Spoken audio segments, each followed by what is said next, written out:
Hello, hello, আমার কথা শোনা যাচ্ছে?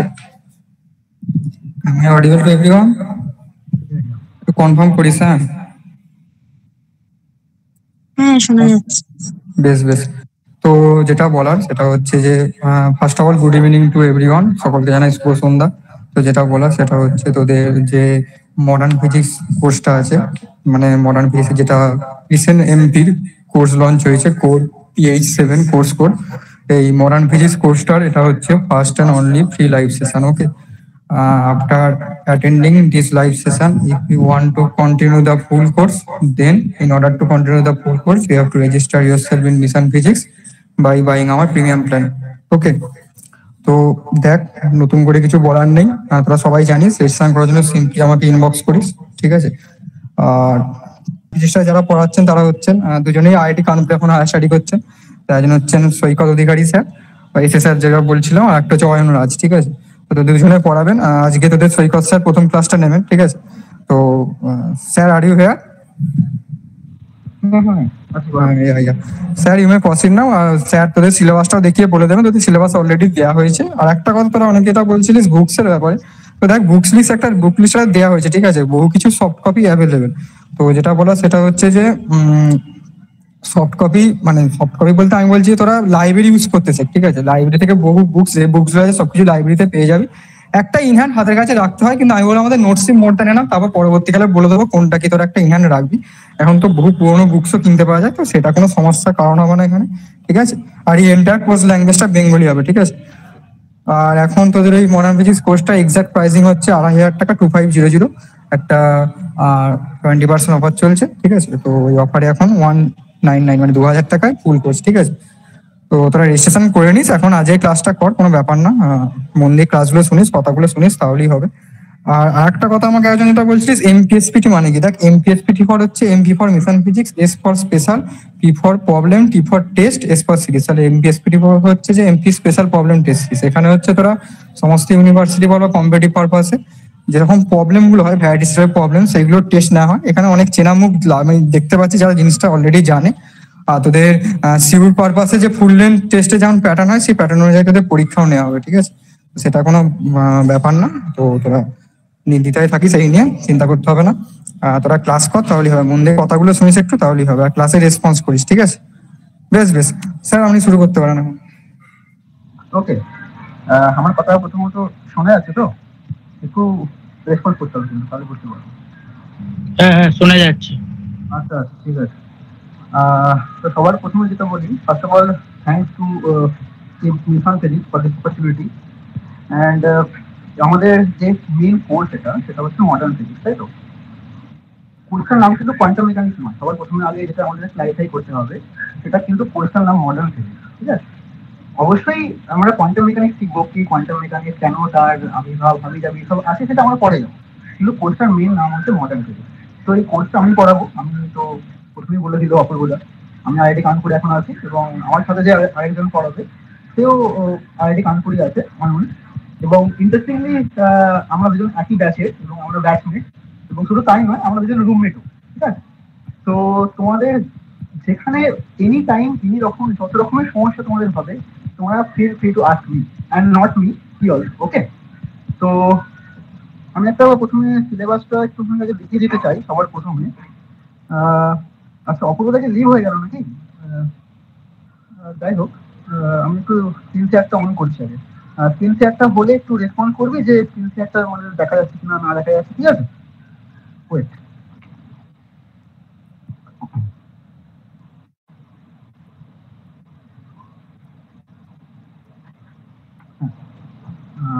এক মিনিট।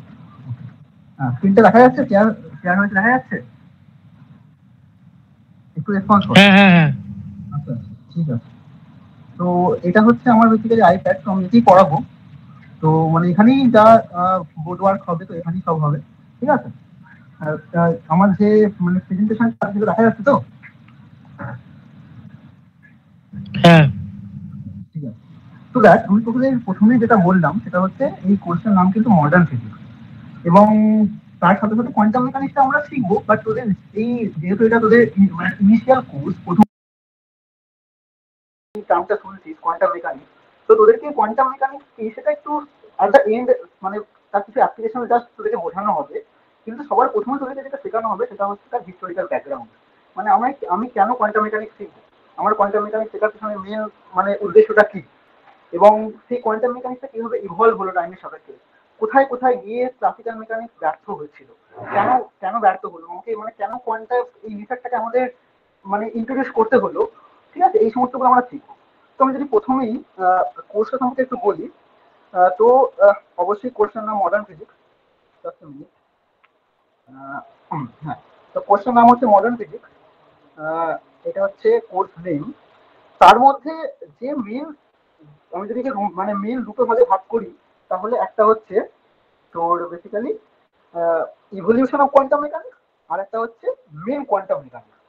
তার মধ্যে প্রথম যে পার্টটা রয়েছে সেটা হচ্ছে রেডিয়েশন অ্যান্ড ইটস নেচার, এবং বেসিক্স অফ কোয়ান্টাম মেকানিক্স, এবং স্ক্রোডিঞ্জার ইকুয়েশনের ইনিশিয়াল। এই প্রথম পার্ট মানে পার্টটুকু অনলাইন পড়াবে। ঠিক আছে, মানে basically evolution of quantum mechanics যেটা হয় সেটা বেসিক্যালি অনলাইন পড়াবে।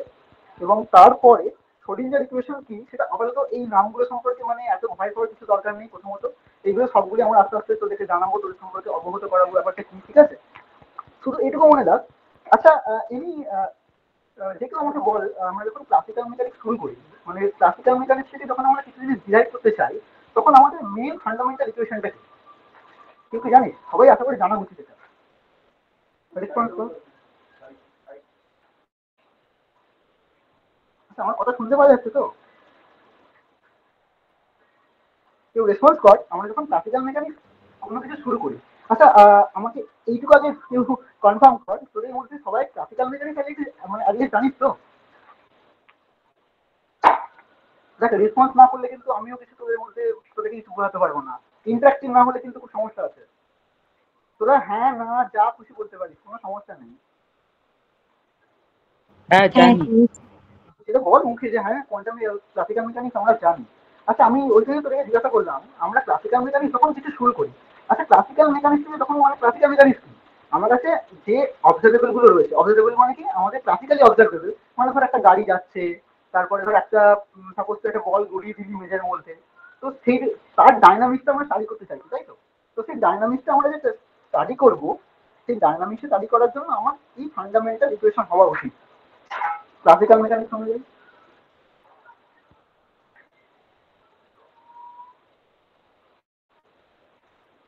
রেসপন্স কর। আরে তোরা নিউটনের নাম শুনিস নি? এত শব্দ হচ্ছে। অবশ্যই sir, Newton's law, classical mechanics F equals to M A second law. হ্যাঁ সেটা তো আছেই, কিন্তু মেন মানে ওটা তো Newton equation, Newton second law, তাই তো? হ্যাঁ নিউটন সেকেন্ড ল, তাই তো? তো আমাদের মেন ক্লাসিক্যাল মেকানিক্স দাঁড়িয়ে আছে কিন্তু নিউটন সেকেন্ড লর উপর।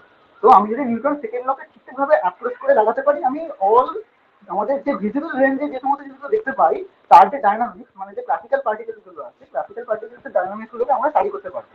তো সিমিলারলি এই স্ক্রোডিঞ্জার ইকুয়েশন হচ্ছে এমন একটা ইকুয়েশন, ঠিক আছে, এই স্ক্রোডিঞ্জার ইকুয়েশন থেকে আমরা কোয়ান্টাম মেকানিক্যাল যে কোনো সিস্টেমকে স্টাডি করতে পারবো। মানে আমরা যেমন যে কোনো ক্লাসিক্যাল সিস্টেমকে যখন স্টাডি করি, সেটা যেমন শুরু করি নিউটন ইকুয়েশন দিয়ে, তেমনি যখন আমরা কোনো কোয়ান্টাম মেকানিক্যাল সিস্টেম পড়বো বা কোয়ান্টাম মেকানিক্যাল অ্যাপ্লিকেশন পড়বো, তখন আমরা শুরুই করবো স্ক্রোডিঞ্জার ইকুয়েশন থেকে। কিন্তু তার আগে এই যে স্ক্রোডিঞ্জার ইকুয়েশন তো নাম্বার 3 আছে এখানে না, তো স্ক্রোডিঞ্জার ইকুয়েশন অবধি যে ইভলভ হয়েছে সময়ের সাথে, মানে সময়ের সাথে সাথে কোথায় কোথায় পরিবর্তন হয়েছে, কেন আসতে হয়েছে আমাদের স্ক্রোডিঞ্জার ইকুয়েশন অবধি, কেন নিউটনস ল পুরো ব্যাপারটাকে ব্যাখ্যা করতে পারছিল না। ঠিক আছে, তো এত অবধি যে পার্টটা পুরোটাই আমাদের অনলাইনটা পড়াবে। ঠিক আছে, আর তারপরে যে পার্টটা রয়েছে এই যে অ্যাপ্লিকেশন অফ ডাইনামিক্যাল সিস্টেম, একটু ভয়েসটা একটু আসতে হচ্ছে। আচ্ছা ভয়েসটা তো আসতে হচ্ছে, মানে অ্যাকচুয়ালি সমস্যা অন্য কিছু নয়, সমস্যা হচ্ছে তো মানে আমার তো পুরোপুরি হেডফোন নয়, তো সেই জন্য সমস্যা হচ্ছে। তো যাই হোক, আজকে তিনটে একটু ম্যানেজ করে নিই, নেক্সট ক্লাস থেকে যখন হবে তখন আমি হেডফোন ইউজ করবো। আমি এখন তো নিতে আছি, তো সেই জন্য হেডফোনটা মানে আমার কাছে নেই। তো মানে মানে কথা ক্লিয়ার, সেটা কোনো সমস্যা নেই, তাই তো? হ্যাঁ হ্যাঁ ঠিক আছে, কথা ক্লিয়ার আছে। আমি সাউন্ড এখানে আমার লাইব্রেরি পুরো ফুল দিয়েই রেখেছি, তো এরপরেও একটু সমস্যা হতে পারে, বাট একটু ম্যানেজ করে নেই। ঠিক আছে, যাই হোক, এরপরে যে main application of the dynamical system, এই যে এই পার্টটা রয়েছে, এখান থেকে তোমাদের অ্যাকচুয়াল কোয়ান্টাম মেকানিক্স শুরু হচ্ছে। তো সেই পার্টটা আমি পড়াবো।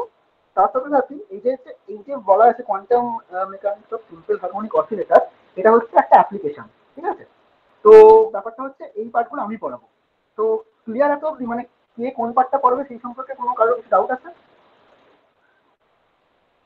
না ঠিক আছে। না না। তো আরো সবাই আছে, আমি শুধুমাত্র দুজনের গলায় শুনতে পাচ্ছি বারবার, বাকিরাও একটু রেসপন্স করলে মানে ভালো হয় আর কি।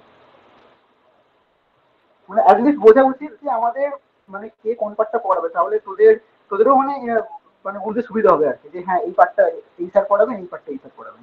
তো এত অব্দি ক্লিয়ার আমি যেটা বললাম, ঠিক আছে? মানে যে ইভলিউশন অফ কোয়ান্টাম মেকানিক্স, মানে কিভাবে কোয়ান্টাম মেকানিক্স এলো, তার মানে স্টেপ বাই স্টেপ সেটা পড়াবে অয়ন।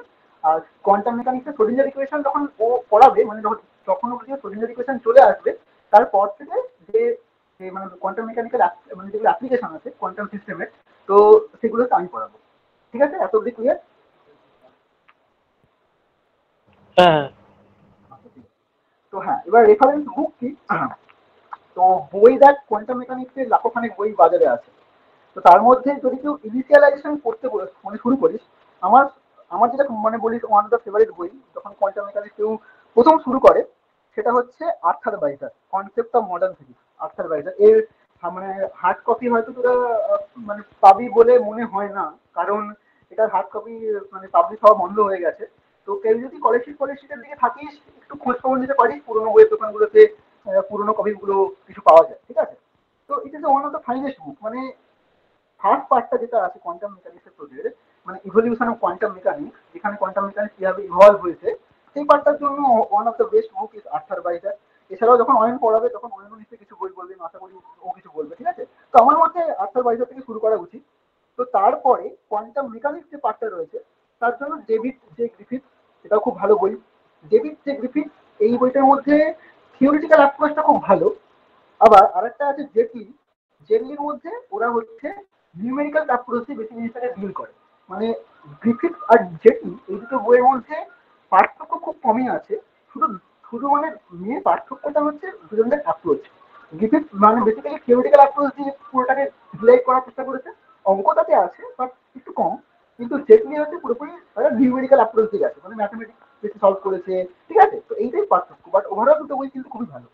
এছাড়াও quantum mechanics by H C Verma আছে, এটাও খুব ভালো বই। তোরা এইচ সি ভার্মার অনেকে যখন ক্লাস 11-12 তোরা পড়ছিস, তোরা তোরা কনসেপ্ট অফ মডার্ন ফিজিক্স পড়েছিস, ঠিক আছে? তো সেই এইচ সি ভার্মারই একটা বই। তো এইটা যেটা আছে, তো ডেভিড জে গ্রিফিথ আর জেটলি, এই দুটোর কিন্তু পিডিএফ ভার্সন মানে অ্যাভেলেবেল আছে, তোরা চাইলে ডাউনলোড করে নিতে পারিস, বা বললে আমি গ্রুপেতে শেয়ার করে দেবো, সেটা কোনো সমস্যা নেই। এছাড়াও তোরা ফাইনম্যান লেকচার দেখতে পারিস, ফাইনম্যান লেকচারও খুব ভালো। মানে এটা মানে ফাইনম্যান লেকচার মানে বেসিক্যালি তোর পুরোটাই গল্পের ছলে বলা আছে, খুব ভালো, তোরা দেখতে পারিস। বাট ইনিশিয়ালাইজেশন থেকে যদি তোরা শুরু করতে চাস, তাহলে অবশ্যই Arthur বাইজার is one of the best, ঠিক আছে? এখানে অনেক বাজারে অনেক বই আছে, তো সেই সমস্ত বইগুলো তো সব সব পড়া সম্ভব নয়। আমার মতে যেটা, সেটা হচ্ছে তোমরা একটা দুটো বইকে ধরো এবং সেটা থারোলি পড়ে যাও। তো সেটা মানে সেখান থেকে অনেক কিছু জিনিস শিখতে পারো, ঠিক আছে? তো বই সম্পর্কে আরো কোনো কিছু ডাউট আছে, বা আরো কারো কিছু সাজেশন আছে, বা কিছু এনি কাইন্ড অফ? কোয়ান্টাম মেকানিক্সে কি নিউটনের ল পুরো ফেল করে যাচ্ছে? সেটা আমরা আসবো, অবশ্যই আসবো, সেটা খুব ইন্টারেস্টিং ব্যাপার, সেটা আমি আসবো। অবশ্যই ফেল করে যাচ্ছে, কিন্তু ফেল কোথায় করছে? ক্লাসিক্যাল যে আমরা রিজিমটা দেখি, যে ক্লাসিক্যাল যে আমরা পার্টিকেল গুলো দেখি, একটা মানে বাস চলে যাচ্ছে, একটা ট্রেন ছুটছে, ঠিক আছে? তো সেই সমস্ত গুলো ক্লাসিক্যাল মেকানিক্সে তো নিউটন ল পুরোপুরি একদম 100% ঠিক, ওখানে কোনো রকম কোনো মানে তোর বাধা নেই, ঠিক আছে? আর যেটা মেন সমস্যা, সেটা হচ্ছে আমার আসবো, তোমরা যখন ওই ইভলিউশন গুলো পড়বে, তখন তোমরা সেটা বুঝবে। সেখানে আমরা বেসিক্যালি দেখবো যে অবশ্যই নিউটন ল ফেল আছে। মানে নিউটন ল পুরোপুরি ভুল নয়, অবশ্যই নিউটন ল ভুল নয়, বাট নিউটন ল মানে নিউটন ল এর যে ডোমেন, সেই ডোমেনটার বাইরে গেলে তখন আর ওটা ভ্যালিড নয়। এটা হচ্ছে মানে মেন ফান্ডা। নিউটন ল কিন্তু ভুল নয়, আমি একবারও বলছি না যে নিউটন ল ভুল। নিউটন ল একদমই ঠিক, সেটা তার নিজস্ব ডোমেনের মধ্যে ঠিক, ঠিক আছে? সেই ডোমেন থেকে যখন আমরা বাইরে যাবো, তখন আমরা নিউটন ল লাগাতে পারবো না। ক্লিয়ার? যে কোশ্চেনটা করলি। হ্যাঁ হ্যাঁ। আর বাকিরা কিছু বলবি? বুক সম্পর্কে আরো কিছু কোনো ডাউট আছে এখনো বলতে পারিস। না ঠিক আছে। আচ্ছা, ঠিক আছে। তো বেসিক্যালি যেটা মেন কথা, সেটা হচ্ছে এত অব্দি যেটা মানে মেন জিনিস, সেটা হচ্ছে কোয়ান্টাম মেকানিক্সের দুটো পার্ট আমাদের এখানে পড়তে হবে। একটা হচ্ছে প্রথম ইভলিউশন অফ কোয়ান্টাম মেকানিক্স, আর 2 নম্বর হচ্ছে মেন কোয়ান্টাম মেকানিক্স বা কোয়ান্টাম ডায়নামিক্স, ঠিক আছে।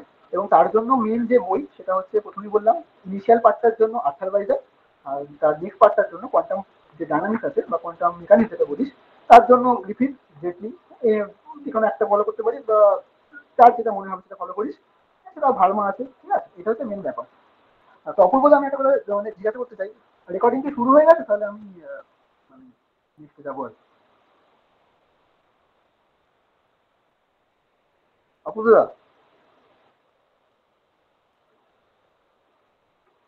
এক মিনিট একটু হোল্ড কর।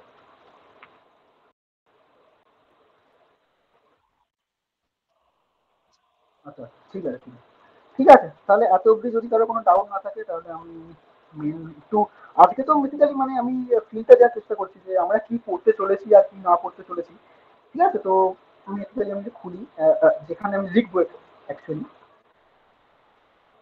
ওকে। তো এটা হচ্ছে আমার বেসিক্যালি বোর্ড ওয়ার্ক, মানে আমি সমস্ত যে বোর্ড ওয়ার্কটা আছে পুরোপুরি এখানেই করবো, ঠিক আছে। তো বেসিক্যালি যেটা শুরু করা উচিত যেখান থেকে যে সেটা হচ্ছে মেন যে আমি কোশ্চেনটা প্রথমে সবাইকে করেছিলাম যে ক্লাসিক্যাল মেকানিক্স। তো ক্লাসিক্যাল মেকানিক্সের আমার বেসিক যে ফান্ডা সেটা অবশ্যই শুরু হবে নিউটন ল থেকে। কিন্তু আমরা কোয়ান্টাম মেকানিক্স অ্যাকচুয়ালি কি শিখবো? কোয়ান্টাম মেকানিক্স আমার মেন যেটা টপিক মানে যে যেটা মেন বেসিক ফান্ডা সেটা হচ্ছে ক্লাসিক্যাল মেকানিক্স কোথায় কোথায় ব্যর্থ, সেই সমস্ত ব্যর্থ যে জায়গাগুলো আছে সেগুলোকে আমরা পিক করবো, পিক করে সেখান থেকে আমরা নতুন একটা ডায়নামিক শিখবো, সেটা হচ্ছে কোয়ান্টাম মেকানিক্স। এটা হচ্ছে আপাতত মানে মানে বেসিক আমাদের আইডিয়া অ্যাকচুয়ালি। তো ঠিক আছে।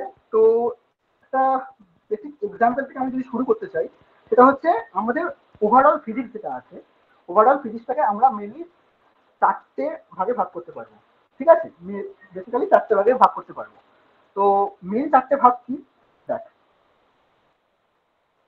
ধরে নে তোর কাছে একটা পার্টিকেল আছে যার মাসটা হচ্ছে এম, সেটা ধরে নে ইন জেনারেল ক্লাসিক্যাল পার্টিকেল, ঠিক আছে। একটা এম ভরের একটা পার্টিকেল বা এম ভরের একটা মাস যাই বলিস না কেন, সেটা একটা ভি ভেলোসিটি নিয়ে সামনের দিকে মুভ করছে, যে কোনো ডিরেকশনে মুভ করছে। তো এর মধ্যে কি কি কন্ডিশন আমি লাগাতে পারি? প্রথম কন্ডিশন যেটা, যদি আমার এই পার্টিকেলটা এমন ভেলোসিটির মধ্যে দিয়ে যায় যে ভেলোসিটিটা মানে যেই ভেলোসিটিটা আমাদের নর্মাল আমরা মানে ক্লাসিক্যালি যেগুলোকে ডিল করি মানে ধর একটা সামথিং 5 কেজি ভরের একটা কোনো তুই ধর লোহার বল নিয়েছিস, সেই লোহার বলকে তুই একটা ফ্লোরে গড়িয়ে দিবি। তো সেই ফ্লোরে যদি গড়িয়ে দিবি, তো তার যে ডাইনামিক্স যেটা আছে, মানে কি ডাইনামিক্স আমি একটু লিখি তাহলে লিখলে বুঝতে পারবি। আচ্ছা, আমাকে তোরাই তোরাই রেসপন্স করবি। আচ্ছা, আমি প্রথমেই বললাম যেটা ক্লাসিক্যাল মেকানিক্স আমরা শুরু করবো কি দিয়ে? নিউটনের ইয়ে দিয়ে, গতিসূত্র। গতিসূত্র আছে, নিউটনের সেকেন্ড ল দিয়ে, তাই তো? তার মানে আমার ক্লাসিক্যাল মেকানিক্স আমি যেখানে লিখি যে আমার ক্লাসিক্যাল মেকানিক্স, আচ্ছা লেখাটা দেখা যাচ্ছে তো যেটা আমি লিখছি? হ্যাঁ হ্যাঁ। তো ক্লাসিক্যাল মেকানিক্স যেটা আমার কাছে আছে,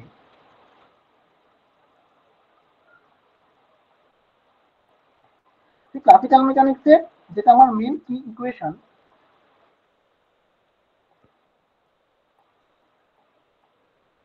সেটা হচ্ছে কি নিউটনস ল,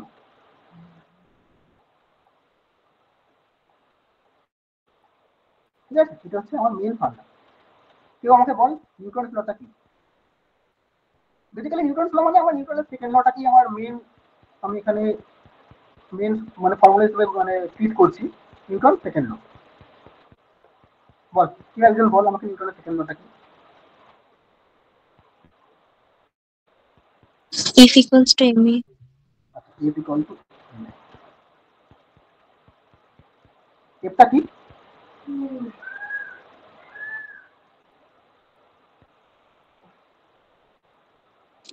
Total force বা net force এটা। Net force applied on the system, তাই তো? মানে ওই যে যে আমি যে বডিটার কথা বললাম সেই বডিটার উপর নেট ফোর্স করবে, তাই তো? রেসপন্স করে একটু। হ্যাঁ এটা একটা ভেক্টর কোয়ান্টিটি আর এটা হচ্ছে আমার অ্যাক্সেলারেশন, তাই তো? এমটা কি? এমটা হচ্ছে আমার মাস of the body.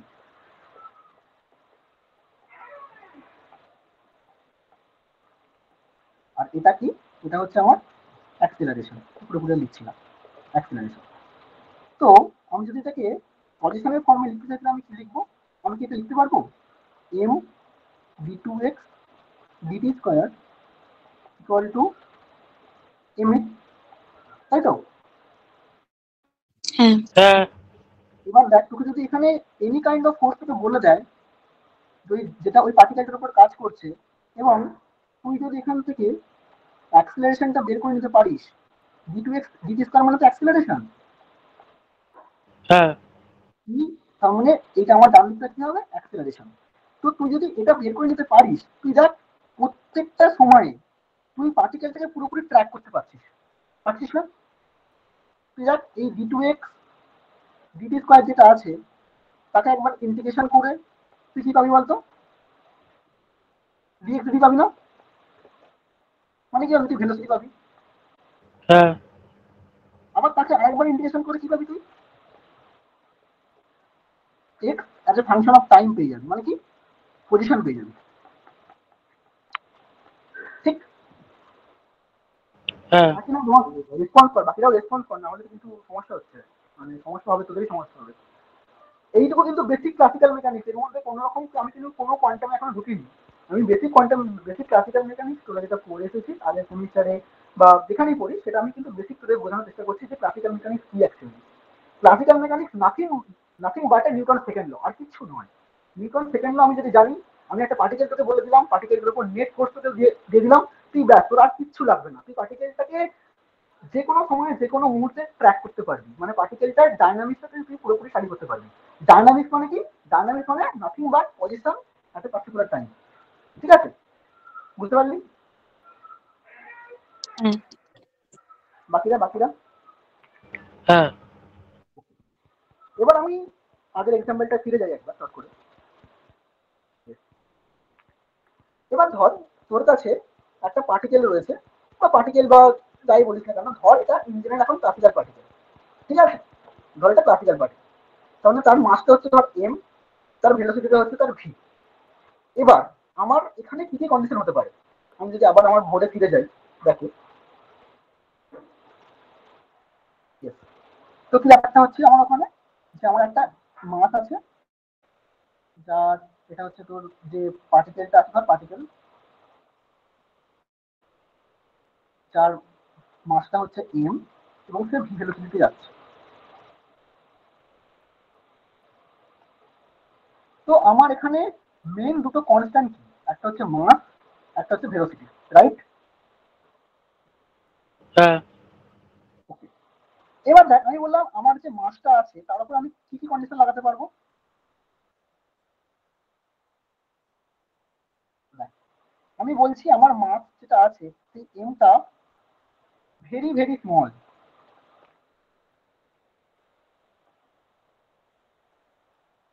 Very very small মানে কি? ধর আমি বললাম এই মাস যেটা আছে, আমি এতক্ষণ ধরে বলছিলাম একটা ধর লোহার বল, এবার আমি বলছি না আমার কাছে একটা লোহার বল নয়, আমার কাছে যে বলটা আছে সেটা হচ্ছে তোর একটা ইলেকট্রন। ইলেকট্রনের মাস কি জানিস কত?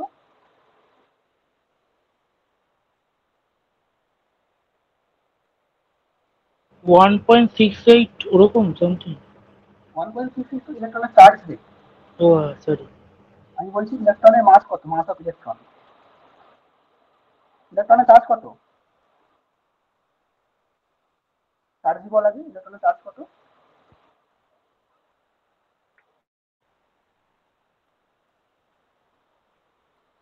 আরে বাকিটা একটু জানিস না আরো, আর তো সবাই আছিস।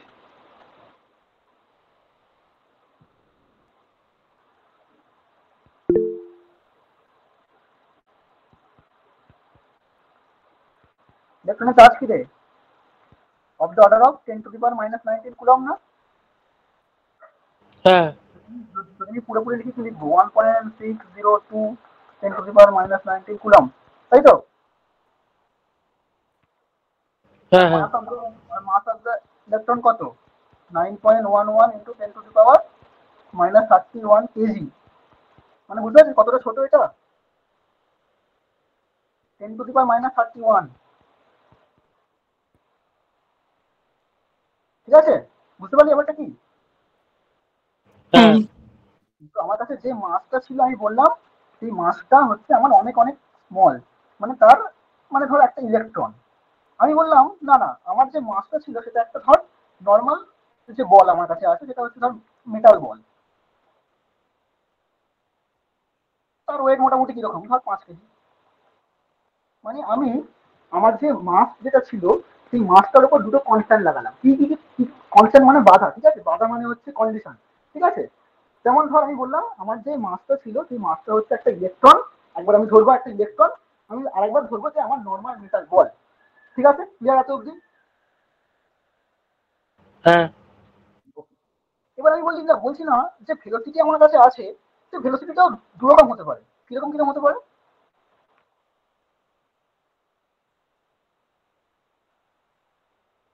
ভেলোসিটি আমার হতে পারে যে ভেলোসিটিটা খুব high, very high velocity, very high, অথবা আমাদের মডারেট ভেলোসিটি।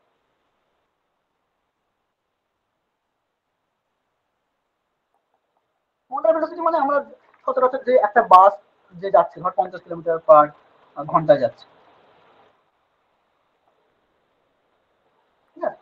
তো আমি যে বলছি যে ভেরি হাই স্পিড বা মডারেট স্পিড, এটা এটা তো আমাকে কারো না কারো সাপেক্ষে বলতে হবে, ঠিক নয় কি? তুই যেমন দেখ, তুই সাইকেল চালাচ্ছিস, এবার তোর একটা পাশের একটা বন্ধু সেও সাইকেল নিয়ে যাচ্ছে, তুই ধর তুই আগে বেরিয়ে গেলি, তখন তুই কি বলবি? তোর যে স্পিড সেটা তোর বন্ধুর সাপেক্ষে অনেকটা বেশি, ঠিক কিনা? হ্যাঁ ঠিক আছে। তো আমরা এখানে কাকে স্পিড হিসেবে মানবো? আমরা এখানে স্পিড হিসেবে যেটা রেফারেন্স স্পিড মানে মানবো সেটা হচ্ছে স্পিড অফ দ্য লাইট।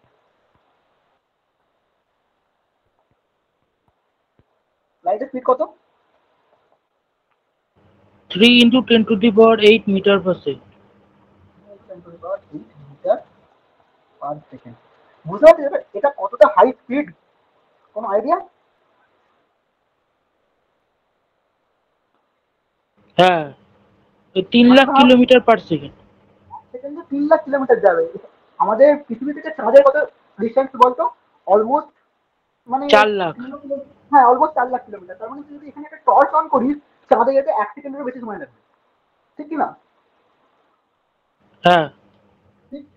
এবার আমি বলতে চাইছি দেখ, আমার কাছে তাহলে আমি মাস যে আমার ছিল আর যে ভেলোসিটি আমার ছিল সেটাকে দু রকম ভাবে কনস্ট্যান্ট করে আমি মানে কনস্ট্যান্টলি আমি পুরো আটকে দিয়েছি। মানে কি, এক হতে পারে আমার মাছটা খুব খুব ছোট, আর একটা হতে পারে আমার মাছটা মোটামুটি যে আমরা নর্মাল মাছ ভাবি সেই মাছ। আরেকটা কি বললাম, যে ভেলোসিটি আমার খুব হাই হতে পারে। খুব হাই মানে কি, এখানে যে ভেলোসিটিটা আমি বললাম যে আমার যে ভেলোসিটিটা আমি বলছি হাই, সেটা আমার লাইটের রেফারেন্স ফ্রেম থেকে, মানে সরি লাইটের রেফারেন্স থেকে, মানে লাইটের স্পিড যদি বলি, মানে ভেলোসিটিটা খুব মানে দেখ, এই দুনিয়াতে অবশ্যই এইটুকু মাথার মধ্যে রাখবে যে লাইটের স্পিড থেকে কোনো কিছুই বেশি স্পিডে কোনো কি মানে কেউই যেতে পারবে না, ঠিক আছে, এটুকু তোরা জানিস অবশ্যই। তো আমি যে বলছি যে ভেলোসিটিটা খুব বেশি বেশি হাই, সেটা almost very very comparable to the light off speed, ঠিক আছে। আর এই যে মডারেট বলছি, এটা মানে বলতে চাইছি যে ভেলোসিটিটা আমার অনেক অনেক অনেক ছোট লাইটের স্পিড থেকে। মানে যেটা আমরা নর্মাল, যেটা আমরা মানে নর্মাল লাইফে যেটা ডিল করি, যেমন ধর একটা বাস চলে যাচ্ছে বলছি 50 কিলোমিটার/আওয়ার এরকম, এটা তোমার মডারেট মানে মানে যেটা মডারেট ভেলোসিটি যেটা, ঠিক আছে। তো দেখ আমি মাসের ওপরে দুটো কনস্ট্যান্ট লাগালাম, আবার ভেলোসিটির ওপরেও দুটো কনস্ট্যান্ট লাগালাম, তাহলে আমার কাছে টোটাল কটা কন্ডিশন হলো বলতো? 4টে। 4টে কন্ডিশন। কি কি হতে পারে? আমি বলছি আমার কাছে মাস যেটা ছিল সেটা হচ্ছে আমার কাছে ধর মেটাল বল, মানে আমি নর্মাল যেটা মানে ডে টু ডে লাইফে যেটা আমরা একটা নর্মাল যেটা দেখে থাকি, একটা মেটাল বল, একটা গাড়ি, একটা বালতি, এসব, ঠিক আছে, এখন তাই হোক, একটা মেটাল বল। তার ক্ষেত্রে আমি কি লাগাতে পারি? ভেলোসিটি দুটো কনস্ট্যান্ট লাগাতে পারি। কি লাগাতে পারি? তার ভেলোসিটিটা অনেক অনেক বেশি স্পিড অফ লাইটের থেকে, মানে সরি স্পিড অফ লাইটের থেকে না, স্পিড অফ লাইটের থেকে, মানে এটা লেখাটি একটু ভুল। তো ভেলোসিটিটা অলমোস্ট অলমোস্ট স্পিড অফ লাইটের সঙ্গে সমান, মানে ধর ভেলোসিটিটা তোর অলমোস্ট 0.7% বা 0.7 c এরকম, ঠিক আছে, অলমোস্ট। আরেকটা কন্ডিশন কি হতে পারে, যে তোর যেটা ভেলোসিটি সেটা নর্মাল যে তোর ডে টু ডে লাইফে যেটা তোরা ডিল করিস সেরকম ভেলোসিটি, মানে অনেক অনেক ছোট। ব্যাপারটা বুঝতে পারলাম? যে বললাম আমার কাছে টোটাল 4টে কনস্ট্যান্ট আছে, বা 4টে বাধা রয়েছে, বা 4টে কন্ডিশন রয়েছে। কি কি আছে কন্ডিশন? আমার মাস যেটা আছে সেটা মাসটা অনেক অনেক ছোট একবার হতে পারে, অনেক অনেক বড় বলবো না, বাট অনেক মানে যেটা আমরা ডে টু ডে লাইফে যেটা ডিল করি, একটা মেটাল বল বা একটা নর্মাল যেটা আমরা মানে ডিল করি আর কি, সেরকম কথা বলতে চাইছি। আর ভেলোসিটিটা দু রকম হতে পারে, কি হতে পারে, যে ভেলোসিটিটা অনেক অনেক বেশি, কার মানে কোন অর্ডারে বেশি, যে almost very very comparable to the speed of the light. এক, দ্বিতীয়টা কি, দ্বিতীয়টা হচ্ছে আমাদের মডারেট স্পিড। এই একটা আমার চারটে কনস্ট্যান্ট। এবার যা বক্তব্য যেটা, আমি একটা নর্মাল যে মাছ আমার কাছে ছিল সেই মাছটাকে তুললাম, যে আমার কাছে মেটাল বল একটা আছে, তার উপর আমি ভেলোসিটির দুটো কনস্ট্যান্টকে লাগালাম। কি হতে পারে, বললাম যে আমার ভেলোসিটিটা very very comparable to the speed of the light, অথবা আমার মোটামুটি মডারেট স্পিড। তো এই যে কন্ডিশন যদি আমি দুটো সাইমালটেনিয়াসলি নিই, যে আমার কাছে একটা মেটাল বল আর ভেলোসিটিটা লাইটের স্পিডের মতো অত বেশি নয়, মোটামুটি আমরা যেটা নর্মাল ডে টু ডে লাইফে ডিল করি, এই দুটো সিস্টেমকে আমি যদি ডিল করি, এটাই হচ্ছে আমাদের নর্মাল ক্লাসিক্যাল মেকানিক্স।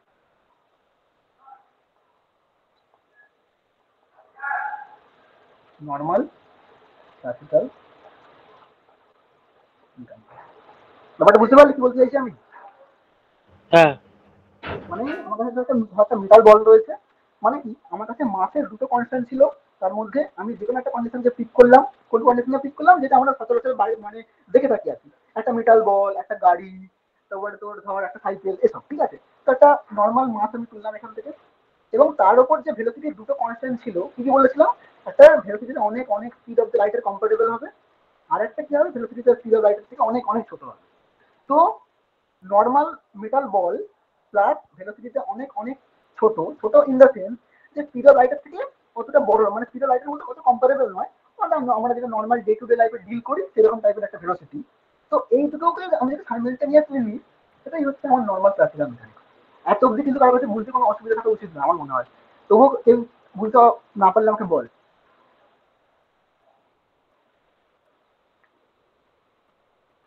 বুঝতে পারলি? হ্যাঁ হ্যাঁ বাকিরা বাকিরা আরেকজন রেসপন্স করছিস,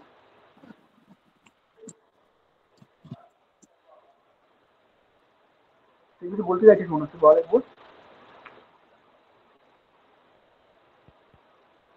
বুঝতে পেরেছিস কিনা বল, তাহলে আমি একটু তাহলে তারপরে এগোবো আর কি। হ্যাঁ ঠিক আছে। তাহলে আমার আরেকটা কন্ডিশন কিন্তু বাকি রয়ে গেল, কি, যে আমার মাসটা হচ্ছে মেটাল বলি, কিন্তু আমার ভেলোসিটিটা অনেক অনেক অনেক বেশি, মানে almost comparable to the speed of the light. তখন আমরা কিন্তু আর নর্মাল আমাদের যে ক্লাসিক্যাল মেকানিক্সে আমরা যে লাগাতাম নিউটনস ল, সেটা কিন্তু আমি আর লাগাতে পারবো না। কে যেন আমাকে জিজ্ঞাসা করছিল তাই জন্য, যে নিউটনস ল কোথায় কোথায় লাগাতে পারবো না। তার প্রথম যেটা ড্রব্যাক, সেটা হচ্ছে এখানে চলে এলো। দেখ, যখন মাসটা তোর কাছে মেটাল বলি, মানে তুই একটা নর্মাল লোহার বলকে ছুটছিস, কিন্তু লোহার বলটাকে তুই অলমোস্ট স্পিড অফ দ্য লাইটের কাছাকাছি মানে তুই ছুটছিস, তার ডায়নামিক্সটাকে তুই স্টাডি করার চেষ্টা করছিস, তখন তুই আর কিন্তু নর্মাল ক্লাসিক্যাল মেকানিক্সের মধ্যে নেই। তখন যেটাকে আমরা শিখবো, তোরা পরবর্তী ক্ষেত্রে শিখবি বা এই বিষয়ে তোরা শিখবি, সেটাকে বলা হয় স্পেশাল থিওরি অফ রিলেটিভিটি। ও আচ্ছা, তো যদি আর মাসটাও বেশি হয় আর ইয়েটা লাইটের স্পিডের মতো ছড়া হয়, তখনও কি অ্যাপ্লাই হবে হ্যাঁ না? হ্যাঁ, মানে দেখ মাছটা, আমরা মাছ মানে যেটা বেশি সেটা খুব মানে অতটা ইন্টারেস্টেড নই। আমরা বলছি মাছটা আমাদের মানে একদম স্মল, যেটা হচ্ছে বেসিক্যালি কোয়ান্টাম মাছ। আর ক্লাসিক্যাল মাছটা তুই যত কিছু বড় বানাতে পারিস, সেটা তো কোনো ব্যাপারই নয় না। মানে তুই যেটা দেখতে পাচ্ছিস তুই সেটাকে অলমোস্ট অনেক বড় বলতে পারিস, কিন্তু তুই যেটাকে দেখতে পাচ্ছিস আমি সেটাকে বলছি যে সেটা অনেক ছোট মাছ। বুঝতে পারছি কি বলতে চাইলাম আমি? হ্যাঁ বুঝতে পেরেছি। মানে তুই যে এই যে বলছিস মেটাল মাছ, তুই এটাকে আমি বললাম 5 কেজি বলেছিলাম, তুই বলি না এটা 500 কেজি। তো 5 কেজি থেকে 500 কেজি অনেক বড়, ঠিক আছে। তো আমি বলতে চাইছি হ্যাঁ যে হ্যাঁ আমার মাছটা যখন ছোট ছিল, এখন ওর মাছটা ছোট মানে বুঝতে পারছিস কতটা ছোট, 10⁻31 কেজি, মানে কতটা স্মল, ঠিক আছে। তো সেই তুই সেটাকে খালি করে দেখতে পাবি না, তুই কোনোদিনও ইলেকট্রনকে খালি করে দেখতে পাবি না, কিন্তু তুই একটা 5 কেজি বলকে দেখতে পাবি। আমার এখানে বেসিক ফান্ডা যেটা সেটা এটা হচ্ছে, আমি একটা 5 কেজি বলকে ছুটছি, সেটা হচ্ছে আমি নর্মাল, আমি একটা 5 কেজি বলকে 5 কিলোমিটার/সেকেন্ড গতি বেগে ছুটছি, তখন আমি নর্মাল ক্লাসিক্যাল মেকানিক্সে নিয়ে ডিল করবো, তখন আমি নিউটন ইকুয়েশন লাগাবো, যেটা আমরা সচরাচর পড়ে থাকি। সেখান থেকে সব কিছু মানে ওই যে 5 কেজি বলের যে মিটার বলটা ছিল, সেটা 5 সেকেন্ড পরে কোথায় যাবে, 5 সেকেন্ড পরে তার ভেলোসিটি কি হবে, 5 সেকেন্ড পরে তার অ্যাক্সিলারেশন কি হবে, বা আমি যদি ওই মেটাল বলটাকে একটা প্রজেক্টাইলের একটা ছুঁড়ে দিই, 5 সেকেন্ড পরে তার কতটা পাথ ট্রাভেল করে যাবে, বা তার কতটা হাইট উঠবে, সব কিছু কিন্তু আমি নিউটন ইকুয়েশন লাগিয়ে পেয়ে যাবো। কিন্তু যখনই আমার এই মাছটা ঠিকঠাক মাছ, মানে যেটা আমরা ডে টু ডে লাইফে ডিল করি, শুধু তাই নয়, আমার স্পিডটা almost very very very close two the speed of the light, তখন কিন্তু আমি আর নর্মাল নিউটন ইকুয়েশন লাগাতে পারবো না, আমাকে যেতে হবে স্পেশাল থিওরি অফ রিলেটিভিটি হিসেবে। এটা কি স্যার স্পেশাল থিওরি রিলেটিভিটি কি স্যার, যেটা তোমরা এই সেমিস্টারই পড়বে, ঠিক আছে? তো এই স্পেশাল থিওরি অফ রিলেটিভিটি এটা বেসিক্যালি যেটা বেসিক ফান্ডের উপর দাঁড়িয়ে সেটাকে বলা হচ্ছে লোরেন্স ট্রান্সফরমেশন। আমি এইটি বলে লিখলাম, এত অব্দি কি না কি সেটা এখন তোরা জানার দরকার নেই, বা তোরা এগুলো ইন্টারেস্টিং যে টপিক, তো এগুলো তোদেরকে এই সেমিস্টারে শেখানো হবে আর কি, তোদের এই সেমিস্টারের কোর্সের মধ্যেই রয়েছে। স্পেশাল থিওরি অফ এসিআর তোরা যখন পড়বি, ঠিক আছে, তখন তোরা এটা জানতে পারবি। তো আমার মাসের ক্ষেত্রে একটা কনসেপ্ট হয়ে গেল যে আমি একটা নর্মাল মাস ছিল, তাকে আমি স্পিড অফ লাইটে ছুটলাম একবার, আর একবার নর্মাল আমাদের যে নর্মাল 5 কিলোমিটার পার সেকেন্ড বা 7 কিলোমিটার পার সেকেন্ড বা ক্লাসিক্যাল ভেলোসিটি যেটা বলে, ক্লাসিক্যাল ভেলোসিটি আমি ছুটলাম। তো তার ক্ষেত্রে আমার দুটো কন্ডিশন ক্রিয়েট হয়ে গেল, যেটা একটা আমি নর্মাল ক্লাসিক্যাল মেকানিক্সে ডিল করতে পারবো, আর একটা আমাকে যেতে হবে special theory of relativity decision দিয়ে। আর একটা কি বাদ পড়ে গেল স্যার, সেটা হচ্ছে যখন মাসটা আমার অনেক অনেক ছোট, ভেরি ভেরি স্মল। তো এর ক্ষেত্রেও তো দুটো কন্ডিশন আসবে, ঠিক কি না? হ্যাঁ, কি হতে পারে, একটা একটা হচ্ছে একটা ওই লাইটের স্পিডের সাথে কম্পারেবল, আর একটা অনেক ছোট। অনেক অনেক ছোট, মানে অনেক ছোট বলতে চাইছি, মানে মনে বলতে পারি যে ভি সি এর থেকে ছোট অলমোস্ট, ঠিক আছে? তো এই যে ছোট মাস আর ভেলোসিটিটা স্পিডের লাইটের থেকে ছোট, এই যে রিজিয়নটায় আমরা কোয়ান্টাম মেকানিক্সটা শিখবো। কোয়ান্টাম মেকানিক্স বলে দিলাম, মানে বুঝতে পারলি যে কোয়ান্টাম মেকানিক্সটা কোথায় আমরা শিখবো। মানে তোর কাছে এখন 5 কেজি ভরের একটা বস্তু ছিল, তুই সেটাকে স্টাডি করার চেষ্টা করছিলিস, স্টাডি করার চেষ্টা মানে তার ডাইনামিক্সটাকে তুই বোঝার চেষ্টা করছিলিস। কিন্তু আমি যদি বলি ওই 5 কেজি ভরের বস্তুটা আমার এখন 5 কেজি নয়, আমার এটা এখন একটা ইলেকট্রন হয়ে গেছে, বা একটা প্রোটন হয়ে গেছে, বা একটা নিউট্রন হয়ে গেছে, তখন কিন্তু তুই আর নিউটন, মানে যে নিউটনিয়ান মেকানিক্স, তুই আর সেই মানে সেই নিউটন সেকেন্ড ল লাগিয়ে তুই আর ওই ডাইনামিক্সে স্টাডি করতে পারবি না। তাহলে কিন্তু ইলেকট্রন নিউট্রন মানে এইগুলো স্পিড তো লাইটের কাছাকাছি হয়, কম ছোট হতে পারে। অবশ্যই কাছাকাছি হয়, তার জন্য আছে এই যে যখন মাসটা ছোট এবং লাইটের স্পিড অফ লাইটের কম্পারেবল, তখন আমরা যেটা করবো সেটাকে বলা হচ্ছে রিলেটিভিস্টিক কোয়ান্টাম মেকানিক্স।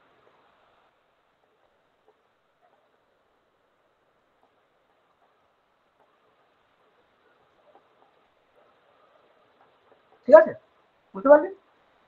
হ্যাঁ, মানে তাহলে তার মানে ভাবছোর কাছে এই চারটে যদি মেন মেন জিনিস থাকে, একটা কি, একটা ক্লাসিক্যাল মেকানিক্স, সেকেন্ড হচ্ছে স্পেশাল থিওরি অফ রিলেটিভিটি, 3 নম্বর হচ্ছে নর্মাল কোয়ান্টাম মেকানিক্স, 4 নম্বর হচ্ছে রিলেটিভিস্টিক কোয়ান্টাম মেকানিক্স। এই চারটে তোর কাছে মেন অস্ত্র। তুই দেখ এই চারটে যদি তোর কাছে তুই যদি জানিস, নেচারে এমন কোনো জিনিস নেই তুই যেটাকে ব্যাখ্যা করতে পারবি না। তুই ভালো করে একটু ভেবে দেখ, মানে নিজেই ভাব। ছোট পার্টিকেল, হাই ভেলোসিটি, লো ভেলোসিটি, তুই সেটাকে কোয়ান্টাম মেকানিক্স এবং রিলেটিভিস্টিক কোয়ান্টাম মেকানিক্স দিয়ে ডিল করতে পারবি।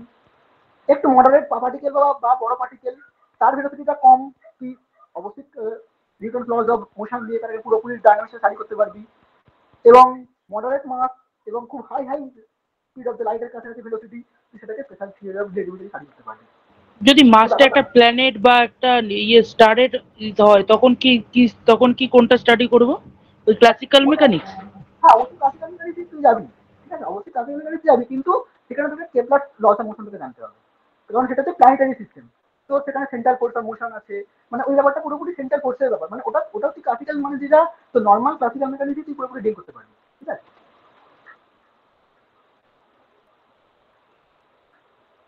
বুঝতে পারলি কি বললাম? হ্যাঁ, হ্যাঁ। আর আর বাকিদের আর কিছু মানে কোনো কিছু প্রশ্ন আছে? না, বুঝেছি। মানে এইটুকু আমি আপাতত ফিল করাতে পেরেছি যে আমরা কোয়ান্টাম মেকানিক্সে কেন পড়বো। যে প্রথমে আমাকে কোশ্চেনটা করলি যে দাদা কি নিউটনস ল কি ভুল, দেখ নিউটনস ল কিন্তু ভুল নয়, নিউটনস ল কিন্তু ঠিক, কিন্তু তার ডোমেনটা কোথায় বলতো? ডোমেনটা হচ্ছে তোর ক্লাসিক্যাল মাস এবং ভেলোসিটি হচ্ছে ক্লাসিক্যাল ভেলোসিটি। তখন তুই নিউটনস ল একদম ঠিকঠাক, কোনো মানে ওর মধ্যে কোনো ভুল নেই, কিচ্ছু নেই। কিন্তু যখন আমি বলবো যে মাসটা আমার মডারেট মাস, ক্লাসিক্যাল মাস, কিন্তু ভেলোসিটিটা অনেক অনেক বেশি, স্পিড অফ দ্য লাইটের কম্পারেবল যখন পৌঁছে যাবে, তখন আর নিউটনস লজ অফ মোশন আমি যেতে পারবো না, তখন আমাকে যেতে হবে কোথায়, স্পেশাল থিওরি অফ এসিআর যেতে হবে, ঠিক আছে? এবার দেখ, নিউটনস লজ অফ মোশন আমি বললাম যেটা ক্লাসিক্যাল মেকানিক্স এর মেন অস্ত্র, মানে ক্লাসিক্যাল মেকানিক্স শুরুই হবে হচ্ছে নিউটনস লজ অফ মোশন থেকে। সিমিলারলি আমি বললাম স্পেশাল থিওরি অফ রিলেটিভিটি শুরু হবে লোরেন্স ট্রান্সফরমেশন দিয়ে। তোদের মনে কি কারোর কোশ্চেন এলো না যে দাদা তাহলে কোয়ান্টাম মেকানিক্স মানে কি দিয়ে শুরু করবো, ঠিক কিনা? হ্যাঁ, কোয়ান্টাম মেকানিক্স আমরা শুরু করবো, সেটা প্রথমেই বললাম এটা হচ্ছে শ্রোডিঞ্জার ইকুয়েশন দিয়ে।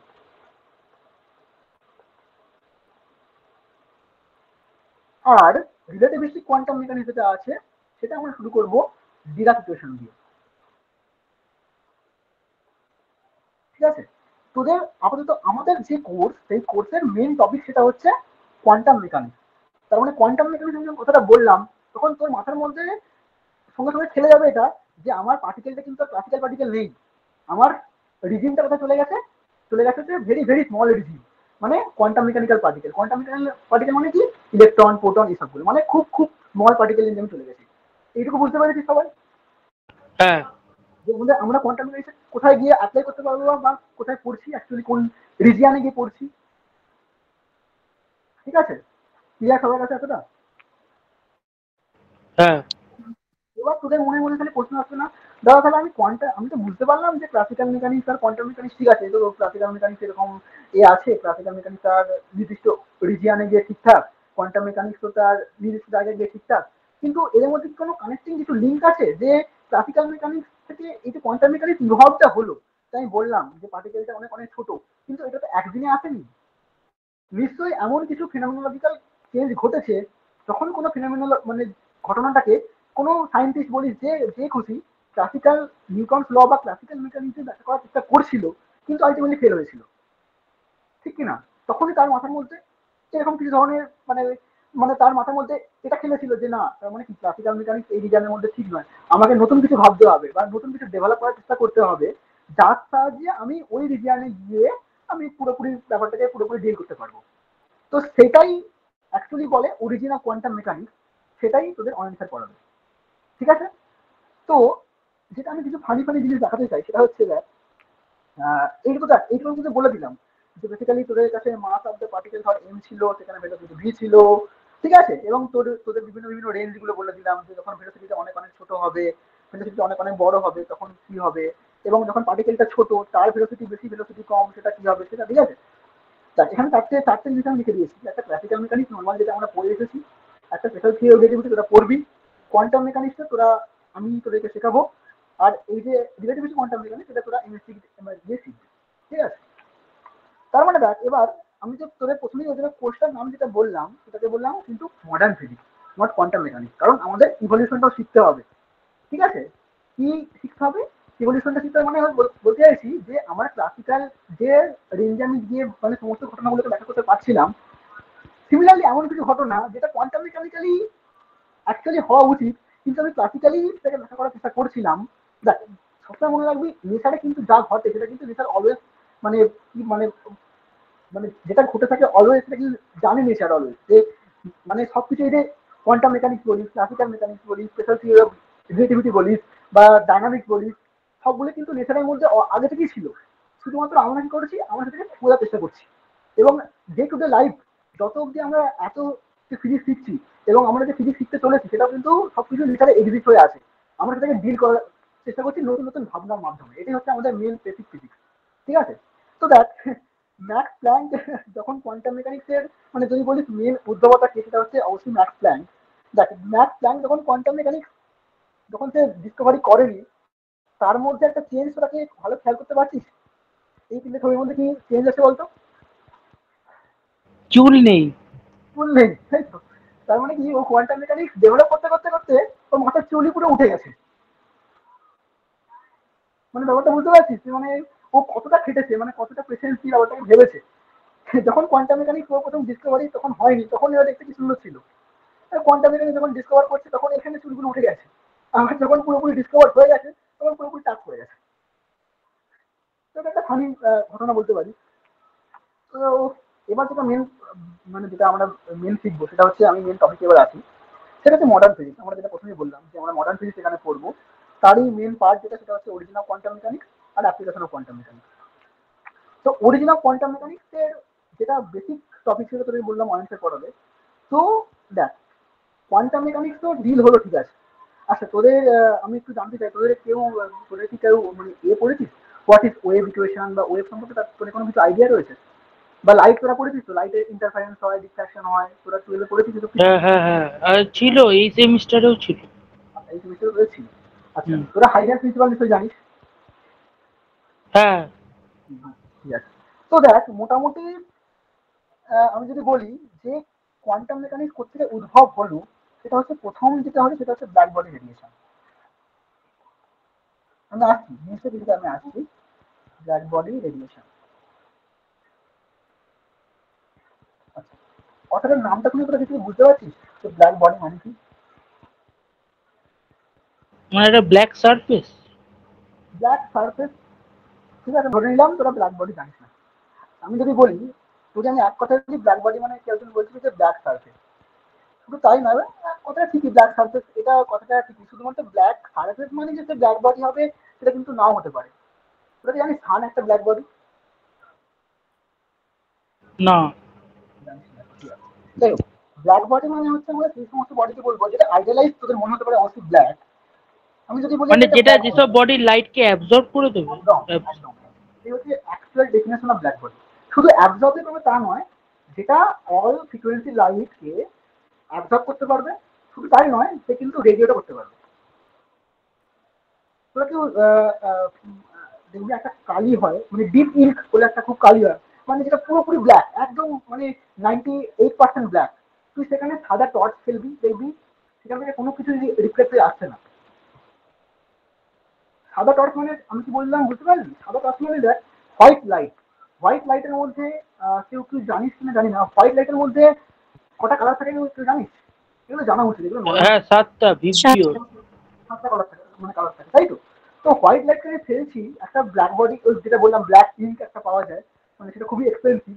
তো ব্ল্যাক ইঙ্ক দিয়ে কেউ যদি কিছু লিখিস, মানে ধর একটা ব্ল্যাক ইঙ্কে একটা পেপারে পুরো ব্ল্যাক ইঙ্ক দিয়ে পুরো ঢেকে দিয়েছিস, যেটা ব্ল্যাক ইঙ্ক প্রপার নামটা নয়, ওটার প্রপার নাম আছে, এই মুহূর্তে আমার মনে পড়ছে না, বাট পুরো ওটা ব্ল্যাক, 98% লাইটকে পুরো অ্যাবজর্ব করতে পারে। তার মানে কি, ধর তুই তাতে সাদা আলো ফেললি, সাদা আলো ফেললি মানে তুই সেখান থেকে দেখবি যে কোনো কিছু জিনিস রিফ্লেক্ট হয়ে আসছে না। এর মানেটা কি বলতো? এর মানেটা হচ্ছে সাদা লাইটের মধ্যে যে কটা ফ্রিকোয়েন্সি লাইট ছিল, মানে দেখ কেন বলছি যে কটা ফ্রিকোয়েন্সি, কারণ দেখ মানে সাদা লাইটের মধ্যে তোর 7টা কালার আছে, 7টা কালারের ডিফারেন্ট ডিফারেন্ট ফ্রিকোয়েন্সি হয়, তো এইটুকু জানিস তো? হ্যাঁ। মানে একটা লাল গ্রিন যা খুশি হয়, তো ওই 7টা কালারের সমস্ত ফ্রিকোয়েন্সি লাইট কেউ অ্যাবজর্ব করতে পারে। তো সেই জন্য, আচ্ছা আমরা মানে এই যে বলছি রিফ্লেক্ট হচ্ছে না, আমরা কখন কোনো জিনিসকে দেখতে পাই বলতো? যখন ওই জিনিসটা থেকে কোনো জিনিস রিফ্লেক্ট আমাদের চোখে আসে, তাই তো? হ্যাঁ। ক্লিয়ার? তো ব্ল্যাক বডি ব্যাপারটা ওরকমই, ব্ল্যাক বডি থেকে কোনো জিনিসই রিফ্লেক্ট আমাদের চোখে আসে না, তো that's why it's called black. তো ব্ল্যাক বডি আর ব্ল্যাক হোল, আমি যদি কনটেক্সটটা পুরোপুরি ডিফারেন্ট, ব্ল্যাক হোলের ব্যাপারটা কিন্তু সেরকমই। ব্ল্যাক হোলের মধ্যে থেকেও কিন্তু কোনো লাইট, মানে ভিজিবল রেঞ্জে কোনো লাইট আমাদের চোখের মধ্যে এসে পড়ে না, তো সেই জন্য জিনিস কল ব্ল্যাক হোল। ঠিক আছে, তো ব্ল্যাক বডি যে রেডিয়েশন আছে, এবার দেখ এই যে আর একটা টার্ম যেটা আছে সেটা হচ্ছে রেডিয়েশন। আমি এতক্ষণ বললাম ব্ল্যাক বডি কি, ব্ল্যাক বডি মানে সেই সমস্ত, not necessary black, it may be black, but যেটা সমস্ত লাইটকে অ্যাবজর্ব করতে পারে এবং সমস্ত লাইটকে কিন্তু এমিট করতে পারে। সমস্ত লাইট মানে সমস্ত ফ্রিকোয়েন্সি লাইটকে অ্যাবজর্ব করতে পারে, সমস্ত ফ্রিকোয়েন্সি লাইটকে এমিট করতে পারে। এত অব্দি সবার কাছে ক্লিয়ার? হ্যাঁ। হ্যাঁ। আর রেডিয়েশন, রেডিয়েশন মানেটা কি? এবার দেখ, রেডিয়েশন ব্যাপারটা কিন্তু মানে এর যে আমি যদি বলতে চাই হোয়াট ইজ রেডিয়েশন, এর পিছনে মানে হিউজ ফিজিক্স আছে।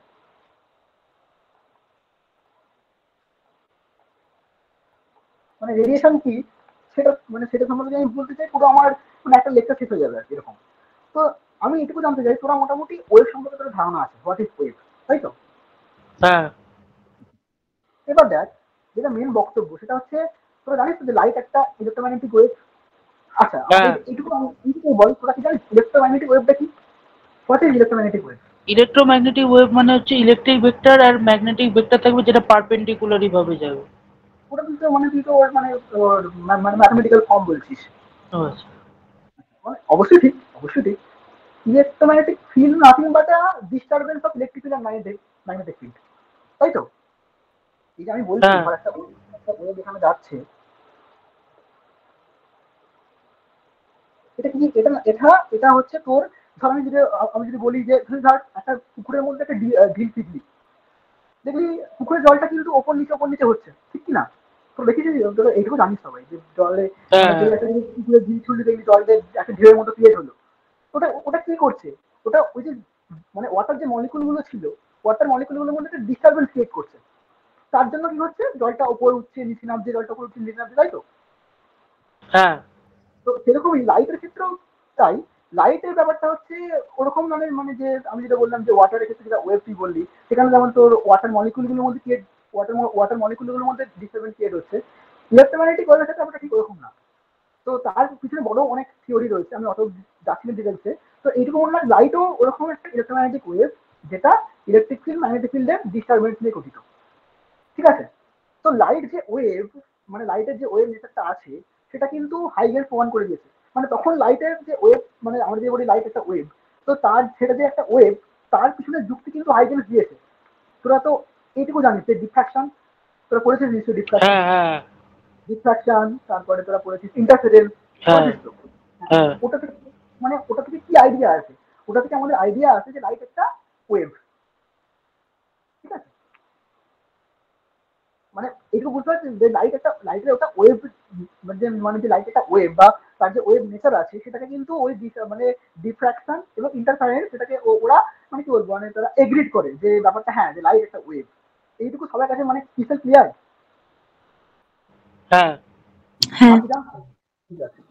কিন্তু এই যে ব্ল্যাক বডি যেটা রেডিয়েশন, আমি ব্যাপারটা পুরোপুরি যাচ্ছি না ডিটেলস, কারণ এটা তোদের ওই স্যার পড়াবে। আমি শুধু এইটুকু বলতে চাইছি যে ক্লাসিক্যাল মেকানিক্সের প্রথম যেটা লুপ হোল মানে হচ্ছে যেখানে ক্লাসিক্যাল মেকানিক্স ব্যাখ্যা করতে পারছি না কোনো জিনিসটাকে, সেটা হচ্ছে প্রথম black body radiation. Black body radiation কি? দেখ, আমি এবার যদি আমার নোটটা ফিরে যাই আবার, এইটা হচ্ছে তোদের black body radiation spectrum. Spectrum মানে কি স্যার? স্পেকট্রাম মানে ধর তোর বেসিক্যালি যে আমি বললাম না যে ডিস্টারবেন্স, বেসিক্যালি যে একটু আগে বললাম না যে যে যেমন তুই পুকুরের মধ্যে যেমন ঢিল ছুড়লি, যেমন যে ওয়েভ গুলো যেমন ক্রিয়েট হলো, সেটা যেমন একটা ডিস্টারবেন্স, তেমনি এই যেটা রেডিয়েশন, যেটা ব্যাপারটা ব্ল্যাক বডি রেডিয়েশন, বা এটা যদি বলি ব্ল্যাক বডি স্পেকটা, স্পেকটা মানে কি, ধর তোর কাছে একটা মানে কি বলবো, ধর তোর কাছে একটা ইঞ্জিনিয়ার ব্ল্যাক বডি রয়েছে, সেটা তোর কাছে একটা ব্ল্যাক বডি, আমি বিজি করে লিখলাম। এই ব্ল্যাক বডিটা একটা পার্টিকুলার টেম্পারেচার রয়েছে, ধর আমি বললাম টি টেম্পারেচার। আমি দেখলাম যে এই ব্ল্যাক বডি, আমি প্রথমে কিন্তু বলেছি যে ব্ল্যাক বডি কি, ব্ল্যাক বডি কিন্তু সমস্ত ফ্রিকোয়েন্সি লাইটকে অ্যাবজর্ব করতে পারে, সমস্ত ফ্রিকোয়েন্সি লাইটকে এমিট করতে পারে। এবার তুই ধর একটা ব্ল্যাক বডির একটা ব্ল্যাক বডি এরকম তুই একটা একটা ব্ল্যাক বডি ধর ধরলি, তার মধ্যে একটা তুই ফাঁকা এরকম হোল রেখেছিস, সেটার মধ্যে তুই লাইটকে ফেলে দিয়েছিস, যে কোনো একটা ইলেকট্রোম্যাগনেটিক ওয়েভ আমি বললাম লাইট, সেটাকে দিয়ে দিয়েছিস। দিয়ে তুই দেখলি যে তুই এবার তোর ফোর্স ওতে দিয়ে দিয়েছিস, এবার তুই তোর লাইট ফোর্সটা অফ করে দিয়েছিস। এবার তুই দেখলি, আমি প্রথমেই বলেছিলাম কিন্তু ভালো করে মানে ভালো করে মনে করে দেখ, যে black body not absorb all kind of radiation, but it also emits all frequency light, তাই তো? এবার আমি ওর এবার যখন লাইটটাকে অ্যাবজর্ব করে নিল, তখন তো এবার লাইটটাকে ও এমিটও করবে, ঠিক কিনা? হ্যাঁ এবার আমি দেখছি যে যে লাইটটা এমিট করছে ও, তার একটা স্পেকট্রাম এরকম হচ্ছে। এটা আপাতত কি না কি হাবি ডাবি এর পিছনে অনেক মানে বড় আছে, যেটা তোদের ওই স্যার বলবে। আমি ফিলটা দেওয়ার চেষ্টা করছি যে ব্যাপারটা কি। তো আমি এবারে ওর স্পেকট্রামটাকে স্টাডি করার চেষ্টা করছি। আমি দেখলাম যে আমার স্পেকট্রামটা ধর এরকম, এই এই বড় এইটাকে আপাতত বাদ দে। আমি দেখলাম যে আমার যে ব্ল্যাক বডি রেডিয়েশনটা হলো, যে আমি লাইটটা ফেলে আমি অফ করলাম, তারপরে যেটা ও এমিট করছে, সেটাকে আমি বলছি, আমি এইদিকে ওয়াই অ্যাক্সিস বরাবর তার ইন্টেন্সিটিকে প্লট করছি, আর এক্স অ্যাক্সিস বরাবর তার আমি ফ্রিকোয়েন্সিটাকে প্লট করছি। আমি একটা কার্ভ দেখতে পাবো, সেটা হচ্ছে এরকম।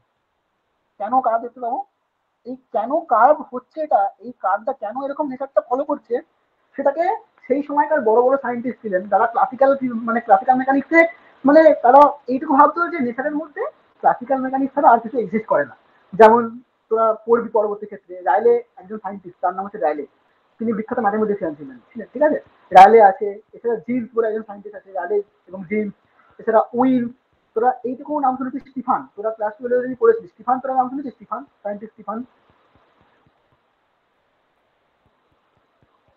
না রেসপন্স করে না, শুনেছি, ঠিক আছে। তোরা এই মানে এই কোর্সের মধ্যে পড়বি, বিজ্ঞানী স্টিফানের নাম তোরা শুনবি, ঠিক আছে? এই সমস্ত যে আমি এত সায়েন্টিস্টের নাম বললাম, তারা এই যে স্পেকট্রামটাকে ক্লাসিক্যাল মেকানিক্সে ব্যাখ্যা করার চেষ্টা করছে, খুব চেষ্টা করছে, কিছুতেই কিছু করতে পারছে না। মানে ক্লাসিক্যাল মেকানিক্সে যত রকম ভাবে তারা অ্যাপ্লিকেশন করা যায়, তারা high frequency limit, low frequency limit, সমস্ত রকম ভাবে এনার্জি ভাবছে। আচ্ছা, আমার একটা জিনিস যেটা বলা হয়নি, আচ্ছা যাই হোক, ওটা এখন অতটা এলিগেন্ট নয়, যাই হোক। তো এই যে স্পেকট্রামটাকে তারা ব্যাখ্যা করার চেষ্টা করছে, তারা ক্লাসিক্যাল মেকানিক্সের যত রকম ফর্মুলেশন হয়, সমস্ত রকম ফর্মুলেশন তারা লাগিয়েছে, দিয়ে কিছুতেই ব্যাখ্যা করতে পারছে না। আচ্ছা, কিন্তু ম্যাক্সওয়েল ওয়েভ ইকুয়েশন তোরা যখন পরবর্তীতে পড়বি, এই ম্যাক্সওয়েল মানে লাইট একটা ওয়েভ, ম্যাক্সওয়েল ইকুয়েশন, এগুলো কিন্তু আর্লি 18 অনেক আগে তৈরি হয়ে গেছে। তো তখন মানুষের মধ্যে একটা ধারণা জন্মে গেছে লাইট একটা ওয়েভ। এইটুকু ধারণা নিয়ে মানুষ সবকিছু জিনিসকে দেখানোর চেষ্টা করছে। এবং এটা হচ্ছে এই যে প্ল্যান, এই যে বললাম ব্ল্যাকবোর্ড রেডিয়েশন, এটা হচ্ছে আর্লি 90, মানে 1900 শতকের একদম প্রথমে বা একটু পিছনে এরকম এরকম সময়ে ব্ল্যাকবোর্ডে এই যে স্পেকট্রাম যেটা আছে এটা কিন্তু অনেক আগের স্পেকট্রাম, মানে এই 1900 আগে মানুষ জানতো যে ব্ল্যাক বডি এরকম স্পেকট্রামকে দিচ্ছে। কিন্তু ওই 1900 সালের আগে যত সায়েন্টিস্ট ছিল, এই যে নামগুলো বললাম আমি, রায়লে, জিল, তারপরে তোর স্টিফান, এরা কিন্তু ক্লাসিক্যাল মেকানিক্স এর পয়েন্ট অফ ভিউ থেকে পুরো জিনিসটা ব্যাখ্যা করার চেষ্টা করছে, কিন্তু কিছুতে কিছু করতে পারছে না। তারপরে 1900 শতকে প্রথম সায়েন্টিস্ট প্ল্যাঙ্ক এলেন। প্ল্যাঙ্ক, এই যে প্ল্যাঙ্ক নামটা আমি লিখলাম, মানে এই তোরা ভাবতে পারিস ইনি হচ্ছে কোয়ান্টাম মেকানিক্সের প্রথম স্রষ্টা। ঠিক আছে, প্ল্যাঙ্ক এসে কি বললেন, আমি গল্পের ছিল ব্যাপারটা বলছি। প্ল্যাঙ্ক এসে ব্যাপারটা যেটা মানে যেটা তোরা ব্যাপারটা পুরোটাই পড়বি ইন ডিটেলসে, আমি জাস্ট পয়েন্ট অফ কিছু ব্যাখ্যা করার চেষ্টা করছি। র্যালে এবং জিন্স তারা কোথায় ভুলটা করেছিল? তারা ভুলটা করেছিল হচ্ছে ক্লাসিক্যাল মেকানিক্স, মানে আমি ক্লাসিক্যাল মেকানিক্স আমি বললাম যে ক্লাসিক্যাল পার্টিকেলকে আমি সমস্ত, যদি আমি ক্লাসিক্যাল মেকানিক্স দিয়ে কোনো পার্টিকেলকে ডিল করি তার ডাইনামিক্সটাকে আমি ইনস্ট্যান্ট টাইমে সবকিছু জিনিস তার সমস্ত ফ্রিকোয়েন্সি আমি জেনে যাবো। কিন্তু শুধু তাই নয়, এবং ক্লাসিক্যাল মেকানিক্স অনুযায়ী এনার্জিটা হচ্ছে আমার কন্টিনিউয়াস ভেরিয়েবল। কন্টিনিউয়াস ভেরিয়েবল মানে কি? কন্টিনিউয়াস, তোরা কি জানিস কন্টিনিউয়াস ফাংশন মানে কি বলতো? এই যে আমি এটা এরকম কিছু প্লট করি, কিছু মানে পেন না তুলে কিছু প্লট করে দিলাম, এটা একটা কন্টিনিউয়াস ফাংশন। তো হ্যাঁ, বাকিরা বাকিরা হ্যাঁ, আর যারা বাকি আছে তারা কিছু বল, মানে তারা কি তাহলে কিছু বুঝতে পারছিস নাকি আমি কিছু বোঝাতে পারছি না, সেটা আমাকে একটু রেসপন্স কর, তাহলে আমারও সুবিধা হবে।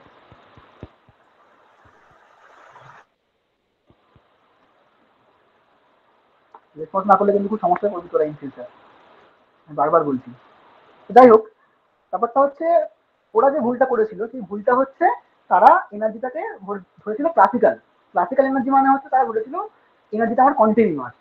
কিন্তু প্ল্যাঙ্ক তারপরে এলেন, আমি পুরোটাকে তোদের গল্পের ছলে বলার চেষ্টা করছি যে কিভাবে ইভলভটা হচ্ছে। দেখ, প্ল্যাঙ্ক এলেন, প্ল্যাঙ্ক এসে বললেন যে না ভাই তোমরা ভুলটা ওখানেই করছো, তোমরা ভুলটা এখানে করছো যে তোমরা ক্লাসিক্যাল নেচারটাকে, মানে ক্লাসিক্যাল মেকানিক্সে তোমরা এখনো বেরোতে পারছো না, তোমরা এনার্জিটাকে ক্লাসিক্যালি ট্রিট করছো। এনার্জিকে মানে ক্লাসিক্যাল ট্রিট করা মানে তোমরা এনার্জিটাকে তুমি ধরছো সেটা একটা কন্টিনিউয়াস। কিন্তু তিনি প্রথমে এসে বললেন যে আমার এনার্জিটা হবে একটা প্যাকেট প্যাকেট আকারে। সেটা হচ্ছে প্যাকেট মানে কি, ধর এই যে বলছি এনার্জিটা কন্টিনিউয়াস আসছে সেরকম নয়, এসে একটা প্যাকেট, একটা প্যাকেট, একটা প্যাকেট, একটা প্যাকেট এরকম হিসেবে আসছে, মানে এটা কন্টিনিউয়াস নয়, সেটা একটা ডিসক্রিট। এই যে ডিসক্রিট ব্যাপারটা প্রথম প্ল্যাঙ্কের হাত ধরে যে এলো, যে এনার্জিটা আমার মানে কন্টিনিউয়াস নয়, এনার্জিটা ডিসক্রিট, এটাই এখান থেকে কিন্তু আমার কোয়ান্টাম মেকানিক্সের জন্মটা হলো। যে কোয়ান্টাম মেকানিক্সের বেসিক ফান্ডা যেটা, সেটা হচ্ছে এনার্জির কোয়ান্টাইজেশন। টার্মটাকে বলা হয় এনার্জির কোয়ান্টাইজেশন। টার্ম সম্পর্কে এত এত কিছু মানে ভাবার দরকার নেই এখন, জাস্ট আমি তোদেরকে মানে গল্পের ছলে বলার চেষ্টা করছি যে কিভাবে মানে আস্তে আস্তে ইভলভটা হচ্ছে। তো প্ল্যাঙ্ক এসে প্রথম বললেন যে আমার এনার্জিটা পুরোপুরি কন্টিনিউয়াস নয়, আমার এনার্জিটা ডিসক্রিট। ডিসক্রিট মানে হচ্ছে সেটা একটা প্যাকেট প্যাকেটের আকারে আসছে। এবং তিনি বললেন যে আমার যে এনার্জিটা হবে সেটা হচ্ছে যে লাইটটা আসছে তার যদি ফ্রিকোয়েন্সি নিউ হয়, এইচ ইন্টু নিউ এর মাল্টিপ্লাই হবে।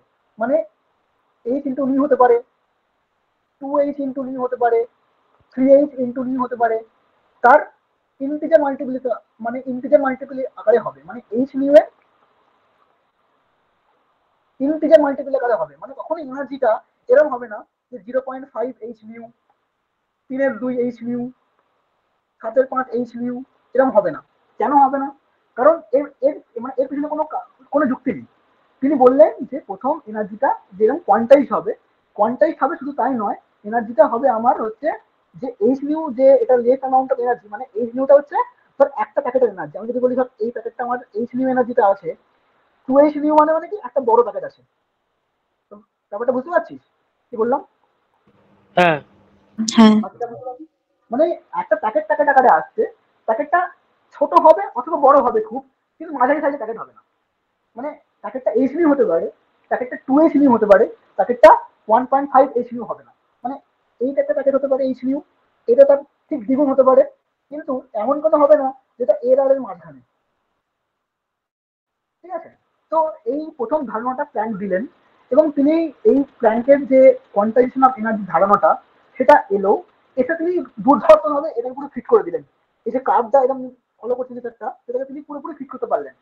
শুধু তাই নয়, শুধু ফিটই করলেন না, তিনি এটা দেখালেন যে আমি যে ফর্মুলাটা দিলাম, প্ল্যাঙ্ক বলছেন আমি যে ফর্মুলাটা দিলাম, সেই ফর্মুলাটার আমি যদি ক্লাসিক্যাল মানে আবার পয়েন্ট অফ ভিউতে চলে যাই, ক্লাসিক্যাল পয়েন্ট অফ ভিউ মানে কি, আমরা পরবর্তী ক্ষেত্রে দেখবো যে ক্লাসিক্যাল পয়েন্ট অফ ভিউ কি। সেই quantum mechanical point of view মানে যে এনার্জির কোয়ান্টাইজেশন ব্যাপারটা, এই এনার্জি কোয়ান্টাইজেশন ব্যাপারটা থেকে আমি যদি ক্লাসিক্যাল পয়েন্ট অফ ভিউতে ফিরে যাই, আমি দেখবো আমি আমার অরিজিনাল ক্লাসিক্যাল যে মানে বললাম যে র্যালে, র্যালে বা জিল, এরা যে ফর্মুলাগুলো দিয়েছিল, তারা ক্লাসিক্যালি পুরো ব্যাপারটাকে ব্যাখ্যা করার চেষ্টা করছিল কিন্তু ব্যর্থ হয়েছিল। তাদের যে ফর্মুলা তার সঙ্গে পুরোপুরি মিলে যাবে, সেটা আমরা পরবর্তীতে দেখাবো। ঠিক আছে, এটা হচ্ছে আমার প্রথম ড্রব্যাক। তার মানে কি, প্রথম ড্রব্যাকটা কোথায় গেল, প্রথম ড্রব্যাকটা পৌঁছালো হচ্ছে আমার ব্ল্যাক বডি রেডিয়েশনের যে স্পেকটা, সেটাকে স্টাডি করার সময়। সেটাকে স্টাডি করতে গিয়ে সমস্ত ক্লাসিক্যাল ফিজিক্স যারা ছিলেন, তারা ক্লাসিক্যাল রিসার্চ দিয়ে পুরোটা ব্যাখ্যা করার চেষ্টা করছিলেন কিন্তু ব্যর্থ হলেন। ব্যর্থ হওয়ার পর প্ল্যাঙ্ক এলেন। প্ল্যাঙ্ক এসে নতুন একটা আইডিয়া দিলেন। তিনি বললেন যে আমার এনার্জিটা কন্টিনিউয়াস ভেরিয়েবলে ফ্লো করবে না, সেটা একটা ডিসক্রিট অ্যামাউন্টে ফ্লো হবে, এবং সেটাকে বলা হচ্ছে এনার্জির কোয়ান্টাইজেশন। সেই কোয়ান্টাইজেশন যে নেচার, তিনি সেটাকে ওর মধ্যে ইনভলভ করালেন। ইনভলভ করিয়ে তিনি পুরো এই যে স্পেকট্রামটা আছে তিনি পুরোপুরি ব্যাখ্যা করতে পারলেন। এটা হচ্ছে প্রথম কোয়ান্টাম এখান থেকে ইভলভ হতে শুরু করলো। ঠিক আছে, আর কোনো কিছু প্রশ্ন আছে বা কার কিছু জিজ্ঞাসা আছে? না না, ঠিক আছে। বাকিরা? হ্যাঁ ঠিক আছে। আচ্ছা, এরপরে ফটো ইলেকট্রিক এফেক্ট, তোরা নাম শুনেছিস ফটো ইলেকট্রিক এফেক্ট? হ্যাঁ হ্যাঁ। হ্যাঁ, ফটো ইলেকট্রিক এফেক্ট। আচ্ছা, আমাকে খুব বেশি ডিটেলসে বলার দরকার নেই, এইটুকু বল ফার্স্ট ফটো ইলেকট্রিক এফেক্ট আমি তোকে এক কথা জিজ্ঞাসা করি, কি বলবি?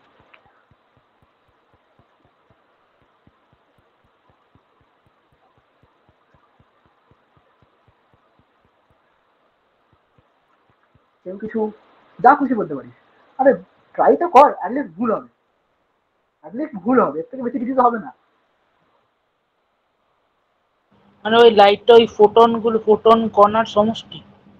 বাবরে, ফোটন তো অনেক বড় টার্ম চলে গেছে, ফোটন অব্দি কনসেপ্ট অনেক পরে। মানে এই ওটা ফোটন, ইলেকট্রনের সমষ্টি ওরকম কিছু বলেছে। ইলেকট্রনের সমষ্টি মানে? মানে লাইটের পার্টিকেল ওয়েভের মতো কাজ করে। ওটা তো ফটো ইলেকট্রিক এফেক্ট না। ফটো ইলেকট্রিক এফেক্ট মানে কি? ফটো ইলেকট্রিক এফেক্ট, ফটো মানে বেসিক্যালি কি ভাবতে পারিস? কোনো স্পেশাল মেটালের ওপর লাইট পড়লে তার রেজিস্ট্যান্স বাড়ে বা সেই ইলেকট্রন করে, এমিট করে। এমিট করে, আচ্ছা। স্পেশাল মেটেরিয়াল বলতে?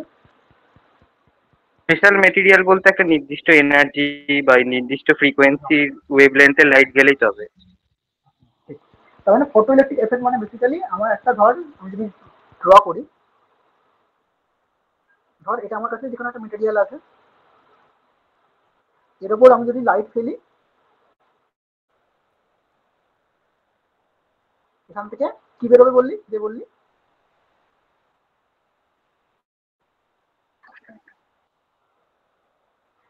একটু আগে যে বললি, বল আমি যখন লাইট ফেলি কি বেরোবে?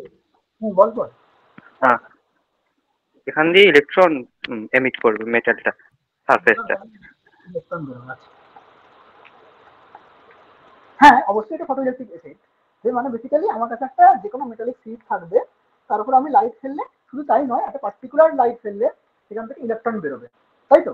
আচ্ছা, সব ইলেকট্রনগুলো কি বেরিয়ে যাবে? কোন ইলেকট্রনগুলো বেরোবে বলতো?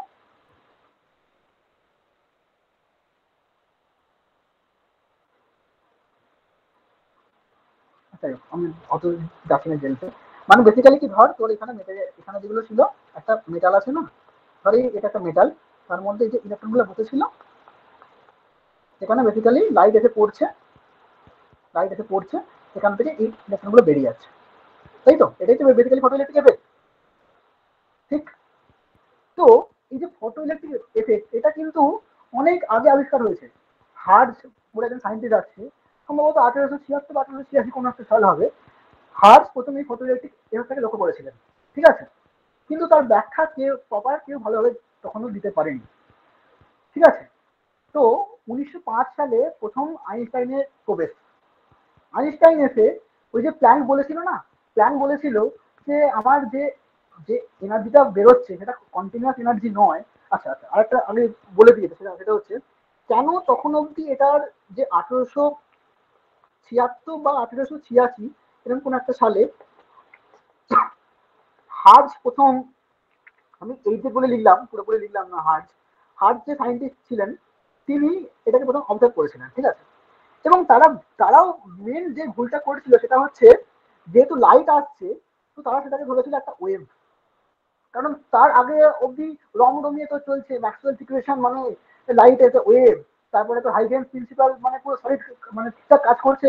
তো মানুষ মানে একবার চোখ বন্ধ করে লাইট এজ এ ওয়েভ কাজ করে, মানে light as a wave treat করে পুরো ব্যাপারটাকে ব্যাখ্যা করার চেষ্টা করছে, কিন্তু কিছুতেই কিছু ব্যাখ্যা করতে পারছে না। তখন 1905 সালে আইনস্টাইন ঢুকলো। আইনস্টাইন ঢুকে কি করলো, ঢুকে প্ল্যাঙ্কের যে আইডিয়াটা ছিল যে এনার্জির কোয়ান্টাইজেশন, সেই আইডিয়াটাকে কাজে লাগালো। কাজে লাগিয়ে তিনি দেখালেন যে লাইট আমরা যেটা বলছি সেটা ঠিকই, কিন্তু যখনই আমি বলছি যে লাইটের যে এনার্জিটা সেটা as a quantisation in nature, মানে তার যে কোয়ান্টা, মানে তার যে কোয়ান্টা কোয়ান্টা প্যাকেট প্যাকেট যখন আমি বলছি, তখন কিন্তু আমি লাইটকে অ্যাজ এ ওয়েভ ট্রিট করতে পারবো না। তখন কিন্তু লাইটকে as a particle wave treat করলেন, এবং with the context of Planck যে হাইপোথিসিস বা প্ল্যাঙ্ক ব্ল্যাক বডি রেডিয়েশনের সময় যে তিনি বলেছিলেন যে এনার্জি কোয়ান্টাইজেশন, ওই কনটেক্সটটাকে তিনি কাজে লাগিয়ে দুর্ধর্ষভাবে তিনি তাকে পুরো ব্যাখ্যা করতে পারলেন। তার জন্য তিনি নোবেল পুরস্কার পেয়েছিলেন। তো আইনস্টাইনের এটা হচ্ছে একটা নোবেলের একটা, ঠিক আছে, বুঝতে পারলি সবাই? এর মানে এই যে ফটোইলেকট্রিক কি সেটা অবশ্যই আরো পড়ানো হবে ডিটেলসে, কিন্তু আমি ব্যাপারটা আসতে চাইছি যে ফিলটা দিয়া, যে প্রথম ব্ল্যাক বডি রেডিয়েশনকে যখন ব্যাখ্যা করার চেষ্টা করা হলো ক্লাসিক্যালি, ভুল হলো। প্ল্যাঙ্ক এলেন, তিনি ঠিক করলেন। আইনস্টাইন এলেন, আইনস্টাইন এসে এই কোয়ান্টাম ফিনোমেনাটাকে তিনি আরো স্ট্রং করলেন যে হ্যাঁ, কোয়ান্টাম ফিজিক্স বলে কিছু আছে, যেটাকে দিয়ে আমি এই ব্যাপারটাকে ব্যাখ্যা করতে পারলাম। বুঝতে পারলি সবাই কি বলতে চাইছি আমি? হ্যাঁ হ্যাঁ। আচ্ছা, হ্যাঁ তাহলে দেখ একটা মানে ব্যাপারটা অনেকটা এরকম হয়ে যাচ্ছে না, কন্ট্রাডিক্টরি, যে লাইট আমি একবার বলছি যে ওয়েভ, এটাও ভুল নয়, কারণ লাইট আছে ওয়েভ আমি ট্রিট করে ডিফ্রাকশন প্যাটার্ন দেখিয়েছি, ইন্টারফারেন্স প্যাটার্ন শো করিয়েছি, ম্যাক্সওয়েল ইকুয়েশন আমি দেখিয়েছি। আবার আমি এখানে বলছি লাইট আছে পার্টিকেল, লাইট আছে পার্টিকেল, এটা মানে কোনটা কোনটা ঠিক? তখন ডিব্রগলি বলে একজন সায়েন্টিস্ট আছেন, তিনি আর এলেন, তিনি এসে বললেন যে না না, তোমরা যেটা বলছো কোনোটাই ভুল নয়, দুটোই ঠিক, কিন্তু দুটোর কনটেক্সটটা ডিফারেন্ট। তিনি প্রথম এসে লাইটের ওয়েভ অ্যান্ড পার্টিকেল এই দুটো নেচারের মধ্যে একটা সম্পর্ক দিয়েছিলেন, যেটাকে বলা হয় ওয়েভ পার্টিকেল ডুয়ালিটি। তিনি দেখালেন যে light as a wave, light as a particle, কি করে দুটোর মধ্যে ইন্টারকানেকশন আছে, ঠিক আছে। এটা তিনি দিলেন হচ্ছে লুইস ড্রিবগলি। তো তারপরে আরো বিভিন্ন রকমের মানে হিস্টোরিক্যাল ডেভেলপমেন্ট হয়েছে। মানে হিস্টোরিক্যাল ডেভেলপমেন্ট গুলো হয়েছে সেটা কোয়ান্টাম যে নেচার বা যে কোয়ান্টাম মেকানিক্স বা কোয়ান্টাম ফিজিক্স বা সত্যি যে ক্লাসিক্যাল মেকানিক্সের বাইরেও কিছু আছে, সেই ভিত্তিটাকে আরো স্ট্রং হতে হতে গেছে আস্তে আস্তে। তার মধ্যে প্রথম বললাম ব্ল্যাক বডি, তারপরে বললাম ফটো ইলেকট্রিক, তারপরে আমি বললাম এই যে ডুয়ালিটি নেচার, তারপরে আমরা পড়বো হাইজেনবার্গ। হাইজেনবার্গ আমাদের সায়েন্টিস্ট, এটা একটা গল্প।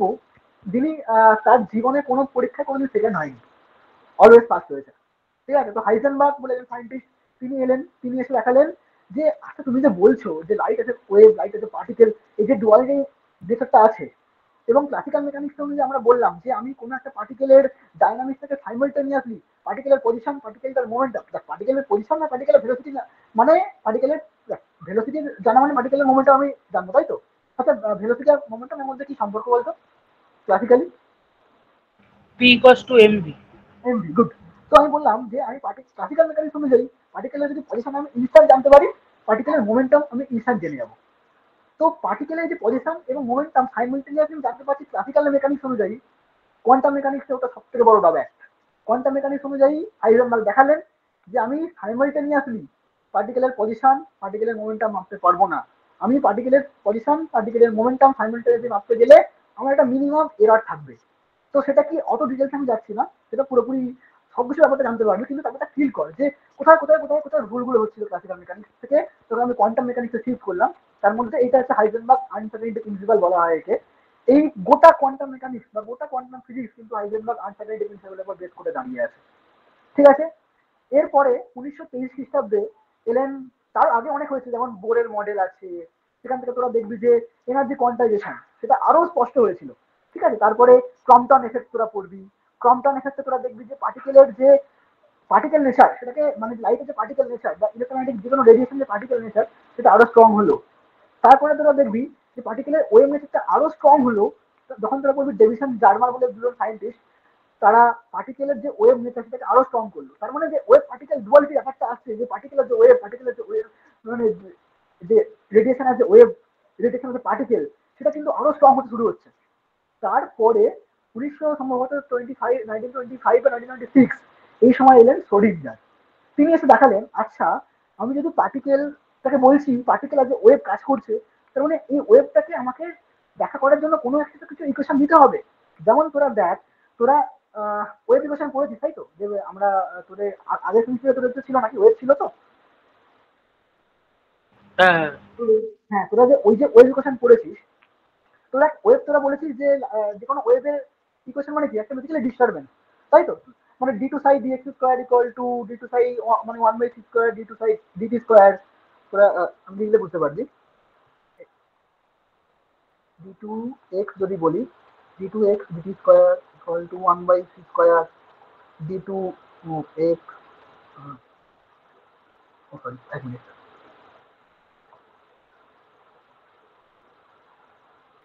D two y dx square equal to 1/c square D two y dt square. এইটা ওদের সবাই কিছু জানা, সবাই জানিস তো এটা কি? হ্যাঁ। এটা কি বলে বলতো? নর্মাল ওয়েভ ইকুয়েশন, তাই তো? 1D ওয়েভ ইকুয়েশন, ঠিক? হ্যাঁ। তো এই ওয়াইটা কি? Y is a function of T, nothing but a disturbance, তাই তো? এরকম এরকম ডিস্টারবেন্স, তাই তো? মানে আমি যদি একটা ওয়েভ বলি, ওয়েভটা কোন টাইমে কোন পজিশনে আছে সেটা আমি কিন্তু এটাকে যদি সলভ করি তাহলে আমি পেয়ে যাবো কিন্তু, ঠিক? একই না বল? এটা আমি সলভ করে কি পাবো? এটা আমি সলভ করে পাবো ওয়াই এজ ফাংশন অফ টি, হ্যাঁ হ্যাঁ তাই তো? তারপরে কি, যে কোনো সময় আমি ওয়েভটাকে পুরোপুরি টেস্ট করতে পারবো, ঠিক? হ্যাঁ সিমিলারলি শ্রোডিঙ্গার 1926 এলেন। তিনি বললেন, আচ্ছা তোমরা বলছো যে পার্টিকেল ওয়েভ, পার্টিকেল একটা ডুয়ালিটি কাজ করছে, তো পার্টিকেল যদি ওয়েভ হিসেবে কাজ করে তাহলে তারও একটা ওয়েভ কিছু থাকবে, ওয়েভ ইকুয়েশন টাইপের থাকবে, ঠিক? তো তিনি প্রথম ওয়েভ ইকুয়েশনটাকে তিনি প্রেডিক্ট করলেন। দেখ, তোরা কিন্তু যখন নিউটনস ল পড়লি, তোরা কিন্তু নিউটনস ল কিভাবে এসেছে সেটা তো, মানে এফ ইকুয়াল টু কেন এম এ তিনি লিখলেন, নিউটন কেন এফ ইকুয়াল টু এম এ লিখেছে তার কিন্তু কোনো যুক্তি নেই, ঠিক কিনা? যে কেন এফ ইকুয়াল টু এম এ হলো, এটা হ্যাঁ কিন্তু নেচার ওটাকে ফলো করে, সেই জন্য F equal to M A হয়। আমরা জানি না যে Newton's law F equal to কেন এম এ, বাট এটুকু জানি যে F equal to M A হয় সেটা আমরা প্রমাণ করতে পারবো, তার এক্সপেরিমেন্টাল ভেরিফিকেশন আছে। F equal to M A ধরে আমরা পার্টিকেলটাকে পুরোপুরি ব্যাখ্যা করতে পারছি, ঠিক? হ্যাঁ সিমিলারলি যখন শ্রোডিঙ্গার আমরা পড়বো, শ্রোডিঙ্গার কেন এটাকে লিখলো সেটা ও আমি জানি না, বা উনি হয়তো জানেন না, কিন্তু তিনি ওটাকে ধরে যখন আমরা ওই শ্রোডিঙ্গারটাকে ধরবো, ধরে বিভিন্ন কোয়ান্টাম মেকানিক্যাল সিস্টেমকে ডিল করবো, আমরা দেখবো সেটা পুরোপুরি মিলে যাচ্ছে। তার মানে কি, ওইগুলোকে বলা হচ্ছে এম্পেরিক্যাল ফর্মুলা, ওইগুলোকে বেস করে আমি বাকি জিনিসগুলো ব্যাখ্যা করতে পারবো। মানে ওটার এক্সপেরিমেন্টাল ভেরিফিকেশন হবে, যেগুলো আমরা পরবর্তী ক্ষেত্রে পড়বো কোয়ান্টাম মেকানিক্যাল অ্যাপ্লিকেশন হিসেবে। সেটাই আমার পার্ট। এইটুকু সবার কাছে ক্লিয়ার? হ্যাঁ আমি আমাদের ফান্ডা করতে শুরু হবে, বুঝতে পারলি? এত অব্দি আমি যে বললাম শ্রোডিঙ্গার ইকুয়েশনের আগে অব্দি, যে পার্টটা ইভলিউশন পার্ট, সেটা তুই অয়েন পড়াবে। এবং যখন শ্রোডিঙ্গার ইকুয়েশন লিখে দিবি, যখন তুই জানিস পুরোপুরি শ্রোডিঙ্গার ইকুয়েশন, তারপর থেকে যে ডাইনামিক্যাল পার্টটা আসবে সেটা টাইম পড়াবো, ঠিক আছে? হ্যাঁ হ্যাঁ, ঠিক আছে। মানে আমি মেন ব্যাপারটা তোকে আইডিয়া দেওয়ার চেষ্টা করলাম যে ও কোনটা পড়াবে, বা মেন ফিল্ডটা অ্যাকচুয়ালি কি, কোথায় কোথায় ড্রব্যাক গুলো হলো, কোথায় কোথায় কিভাবে ওটা ইভলভ হলো। এবং একটা মজার ঘটনা বলি। আচ্ছা, ধর একটা তোর কাছে দেওয়াল রয়েছে, একটা যে আমাদের যে বাড়ির দেওয়াল গুলো হয়, সেই দেওয়ালে এক প্রান্তে তুই দাঁড়িয়ে আছিস, এক প্রান্তে তোর বন্ধু দাঁড়িয়ে আছে। তুই বললি যে তুই তোর বন্ধুকে বললি যে ভাই, তোর হাতে যে বলটা রয়েছে, ধর তোর বন্ধুর হাতে একটা বল আছে, ভাই এই বলটা আমাকে দেওয়ালের ওপর দিয়ে দিবি না, দেওয়ালের ভেতর দিয়ে আমাকে দে, সেটা থেকে কোনোদিন মানে বলটা তোর কাছে কোনোদিন পৌঁছাবে? না মানে তুই দাঁড়িয়ে আছিস একটা দেওয়ালের এক প্রান্তে, দেওয়ালের অপর প্রান্তে আরেকজন দাঁড়িয়ে আছে তোর বন্ধু, তুই তোর বন্ধুকে বললি ভাই বলটা দেওয়ালের ওপর দিয়ে আমাকে দিবি না, দেওয়ালের ভেতর দিয়ে আমাকে দেওয়ার চেষ্টা কর। বলটা তোমার কাছে কোনোদিনও পৌঁছাবে না, ঠিক? হ্যাঁ কিন্তু কোয়ান্টাম মেকানিক্স বলবে না। কোয়ান্টাম মেকানিক্স যেটা বলবে, সানি ফ্যাক্ট যেটা, কোয়ান্টাম মেকানিক্স বলবে না, তোর কাছেও বলটা আসার কিছুটা প্রবাবিলিটি আছে। এবার আসছে প্রবাবিলিটি। এটা আমি বললাম যে বলটা তোর কাছে আসার প্রবাবিলিটি, তো হোয়াট ইজ প্রবাবিলিটি? প্রবাবিলিটি ব্যাপারটা মানে পুরোপুরি কোয়ান্টাম মেকানিক্সের বেসিক বেস। আমরা যখন ক্লাসিক্যাল মেকানিক্স পড়ছি, ক্লাসিক্যাল মেকানিক্সে ব্যাপারটা পুরোটা ডিটারমিনিস্টিক, মানে আমি একটা ইসের পুরোপুরি ব্যাপারটা মাপতে পারছি, পুরোপুরি দেখতে পাচ্ছি। কিন্তু কোয়ান্টাম মেকানিক্সের বেসিক যেটা ভিত্তি সেটা হচ্ছে প্রবাবিলিটি। মানে কোয়ান্টাম মেকানিক্স পুরোপুরি প্রবাবিলিস্টিক ইন নেচার, ঠিক আছে? মানে কোয়ান্টাম মেকানিক্যাল, মানে কোয়ান্টাম মেকানিক্স অনুযায়ী একটা মজার ব্যাপার, সেটা হচ্ছে তোর বন্ধু যদি বলটা ওই দিক থেকে ছড়ে, তোর কাছেও বলটা আসার কিছু একটা প্রবাবিলিটি আছে। কিন্তু যেটা ক্লাসিক্যাল মেকানিক্সে পুরোপুরি শূন্য, তোর কাছে বলটা কোনোদিনও আসবে না, হ্যাঁ ঠিক? এবার তোরা এই যে ঘটনাটাই বললাম যে প্রবাবিলিস্টিক নেচার, এই যে পার্টিকেলটা, তার মানে পার্টিকেলটা কোনোভাবে দেওয়ালের ভেতর দিয়ে ঢুকে তোর কাছে আসতে পারে। এই ঘটনাটাকে বলে টানেলিং ব্যাপার, টানেলিং, কোয়ান্টাম টানেলিং। এই টার্মগুলো তোকে বলছি, কোয়ান্টাম টানেলিং। এই কোয়ান্টাম টানেলিং এফেক্ট যেটা ঘটে সেটা কিন্তু ক্লাসিক্যাল মেকানিক্সের একটা বিশাল বড় breakthrough. Sorry quantum mechanics একটা বিশাল বড় ব্রেক থ্রু, ঠিক আছে? এই যে আমরা বলি যে নিউক্লিয়াস থেকে বিভিন্ন রকমের পার্টিকেল ডিকে হয়, beta decay, alpha decay, gamma decay, এগুলো নাথিং বাট কোয়ান্টাম টানেলিং। তো ব্যাপারটা বুঝতে পারছিস যে আমাদের এই যে অ্যাটমিক ফিজিক্স, নিউক্লিয়ার ফিজিক্স, এই যে এত রকমের ফিল্ড আছে, এর পুরোপুরি কিন্তু বেসিক হচ্ছে কোয়ান্টাম মেকানিক্স। ওগুলো তুই ক্লাসিক্যাল মেকানিক্সে কোনোদিনও দেখা করতে পারবি না। তো এই যে অ্যাপ্লিকেশন গুলো বুঝতে পারছিস কোথায় কোথায় আছে কোয়ান্টাম মেকানিক্সে? হ্যাঁ তবে বুঝতে পারছিস বলতে চাইছি আমি যে মানে অ্যাকচুয়ালি অ্যাপ্লিকেশনটা কতটা মারাত্মক কোয়ান্টাম মেকানিক্সে। সবাই একটু রেসপন্স কর, বাকিরা যদি কিছু বুঝতে না পারি আমি তাহলে আবার বলবো। মানে অ্যাটলিস্ট বেসিক ধারণাটা ক্লিয়ার তো যে কোয়ান্টাম মেকানিক্স কোথায় মানে অ্যাপ্লিকেবল, এবং কোয়ান্টাম মেকানিক্স দিয়ে আমি কি কি ব্যাখ্যা করতে পারবো, এবং কোয়ান্টাম মেকানিক্স পুরোপুরি প্রবাবিলিস্টিক ইন নেচার। সবার কাছে ক্লিয়ার হ্যাঁ ব্যাপারটা? ঠিক আছে। ঠিক আছে সবার কাছে? বাকিরা বাকিরা রেসপন্স করতে।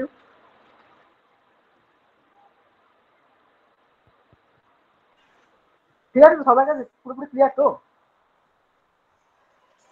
আচ্ছা, তুই যেটা কিছু বলছিলাম আমার ক্লিয়ার, ঠিক আছে। এটা হচ্ছে আমার আজকের মেইন টপিক ছিল। আরেকটা কথা যেটা হচ্ছে, এবার আমি যদি মানে আমার পড়ানোর স্টাইলটা আছি, সেটা হচ্ছে মেবি হয়তো আমি একটু আগে ফার্স্ট বলেছি, কিন্তু নেক্সট ক্লাস থেকে আমি একটু স্লো করার চেষ্টা করবো। বা ইন কেস যদি আমার কিছু কথা ফার্স্ট মনে হয় তোদের, তোরা ইনস্ট্যান্ট থামাবি, বলবি দাদা একটু একটু ফার্স্ট হয়ে যাচ্ছে, একটু স্লো করার জন্য। ঠিক আছে, এটা প্রথম পয়েন্ট গেল। সেকেন্ড পয়েন্ট, আমি যেটা বেসিক্যালি ফলো করব সেটা হচ্ছে, তোরা জানিস তোদের ইন ফিউচার তোরা যখন পরবর্তী ক্ষেত্রে বিভিন্ন এক্সাম দিবি, মেনলি কম্পিটিটিভ এক্সাম, তো আমি তো যে সিলেবাস আমার কাছে আছে সেটাতে পড়াবই।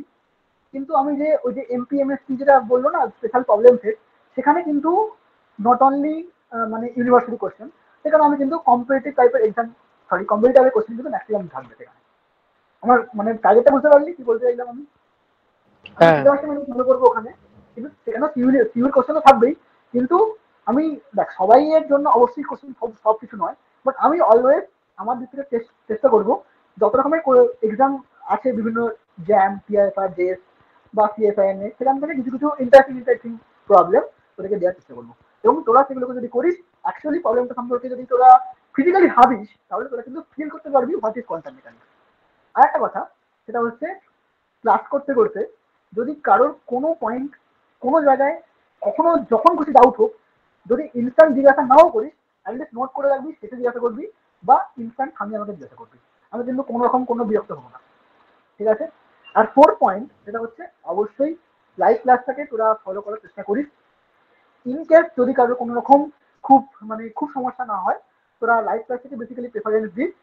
তো লাইভ ক্লাসটা ফলো করলে কি হয়, ইন্টারাকশনটা ভালো হয়, এবং ইন্টারাকশন তোরা যত করবি তত তোরাও শিখবি, ঠিক আছে? তো এত অবধি আমার বলার ছিল। তো নেক্সট ক্লাস মোটামুটি অনেকটাই শুরু করবে তোদের basic foundation of quantum mechanics, বা ইভলিউশন অফ কোয়ান্টাম মেকানিক্স, বা historical development of quantum mechanics, সেখান থেকে উনি শুরু করবেন।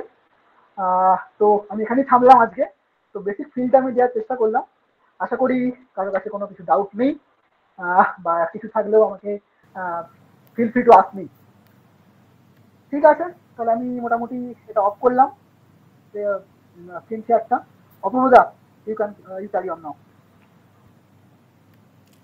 বেশ বেশ। তো আমি নতুন করে আর কি বলবো, কিছু বলবো না, শুধু একটা কথাই বলতে চাই, জিনিসগুলো একদম বেসিক থেকে কীভাবে ধরে ধরে বললো দেখতে পেলি তো, তো এই জিনিসগুলো কিন্তু এইভাবে অ্যাপ্রোচটা করতে হবে, ঠিক আছে? আর কথার হ্যাঁ। সাথে সাথে উত্তর দিতে হবে, ঠিক আছে? এরকম বারবার জিজ্ঞাসা করছে তারপর তোরা উত্তর দিচ্ছিস, সেটা করিস না, ঠিক আছে? তো এটা তো তবে যেটা বললাম, আর নতুন করে কিছু বলার নেই। মডার্ন ফিজিক্সের প্রথম এবং শেষ ফ্রি ক্লাস। আর তো যাদের যারা সিইউ আছে তাদের জন্য যে 4টে পেপারের উপরই একটা করে ক্লাস হবে, ফ্রি সেশন, ঠিক আছে? তোরা অ্যাটেন্ড করিস। আর তোদের ওই সমস্ত পেপার নিয়ে যে কম্বো যেমন অফার আছে, সে কম্বোর ব্যবস্থা করে দেবো। আর তোদের আবার পাইথন আছে দেখছিলাম, ওটা আবার ঝামেলা, সে পাইথন পিছু ছাড়ছে না এক কথায়, তো ওটাও আবার পড়াতে হবে, তো ওটাও আছে। তো সমস্ত কিছু নিয়ে কম্বো অফারটা আবার করে নেবো, তো তোদের ওইসব নিয়ে ভাবতে হবে না। অতটা সম্ভব অ্যাফোর্ডেবল করা আমি চেষ্টা করবো। তোরা যেটা বলো সেটা হচ্ছে ক্লাসগুলো কর, ঠিক আছে? টাকা পয়সা নিয়ে ওরকম ভাবিস না, তোরা মন দিয়ে কথা শোন আর ক্লাস কর, ঠিক আছে? আর কে একজন লেফট হয়ে গেল, কে জানি না কে লেফট হয়ে গেলো, যাই হোক। তো ওরকম আর তোদের এমনি কলেজের বন্ধু বান্ধবীদের এই ক্লাসগুলো শেয়ার করি। তার আজকে যে পেপার ওয়ার্কটা থাকবে সেটা ফ্রিলি গ্রুপে অ্যাভেলেবেল হয়ে যাবে, মানে যে নোটস ছিল তার সাথে পেপার ওয়ার্ক সমস্তটাই পিডিএফ করে তোদের সৈকত স্যার দিয়ে দেবেন, ঠিক আছে? দাদাই বলতে পারিস ওকে, তোদের সিনিয়রই। যাই হোক, তোর নতুন করে কিছু বলার নেই, তোরা লেফট নিতে পারিস, বুঝলি?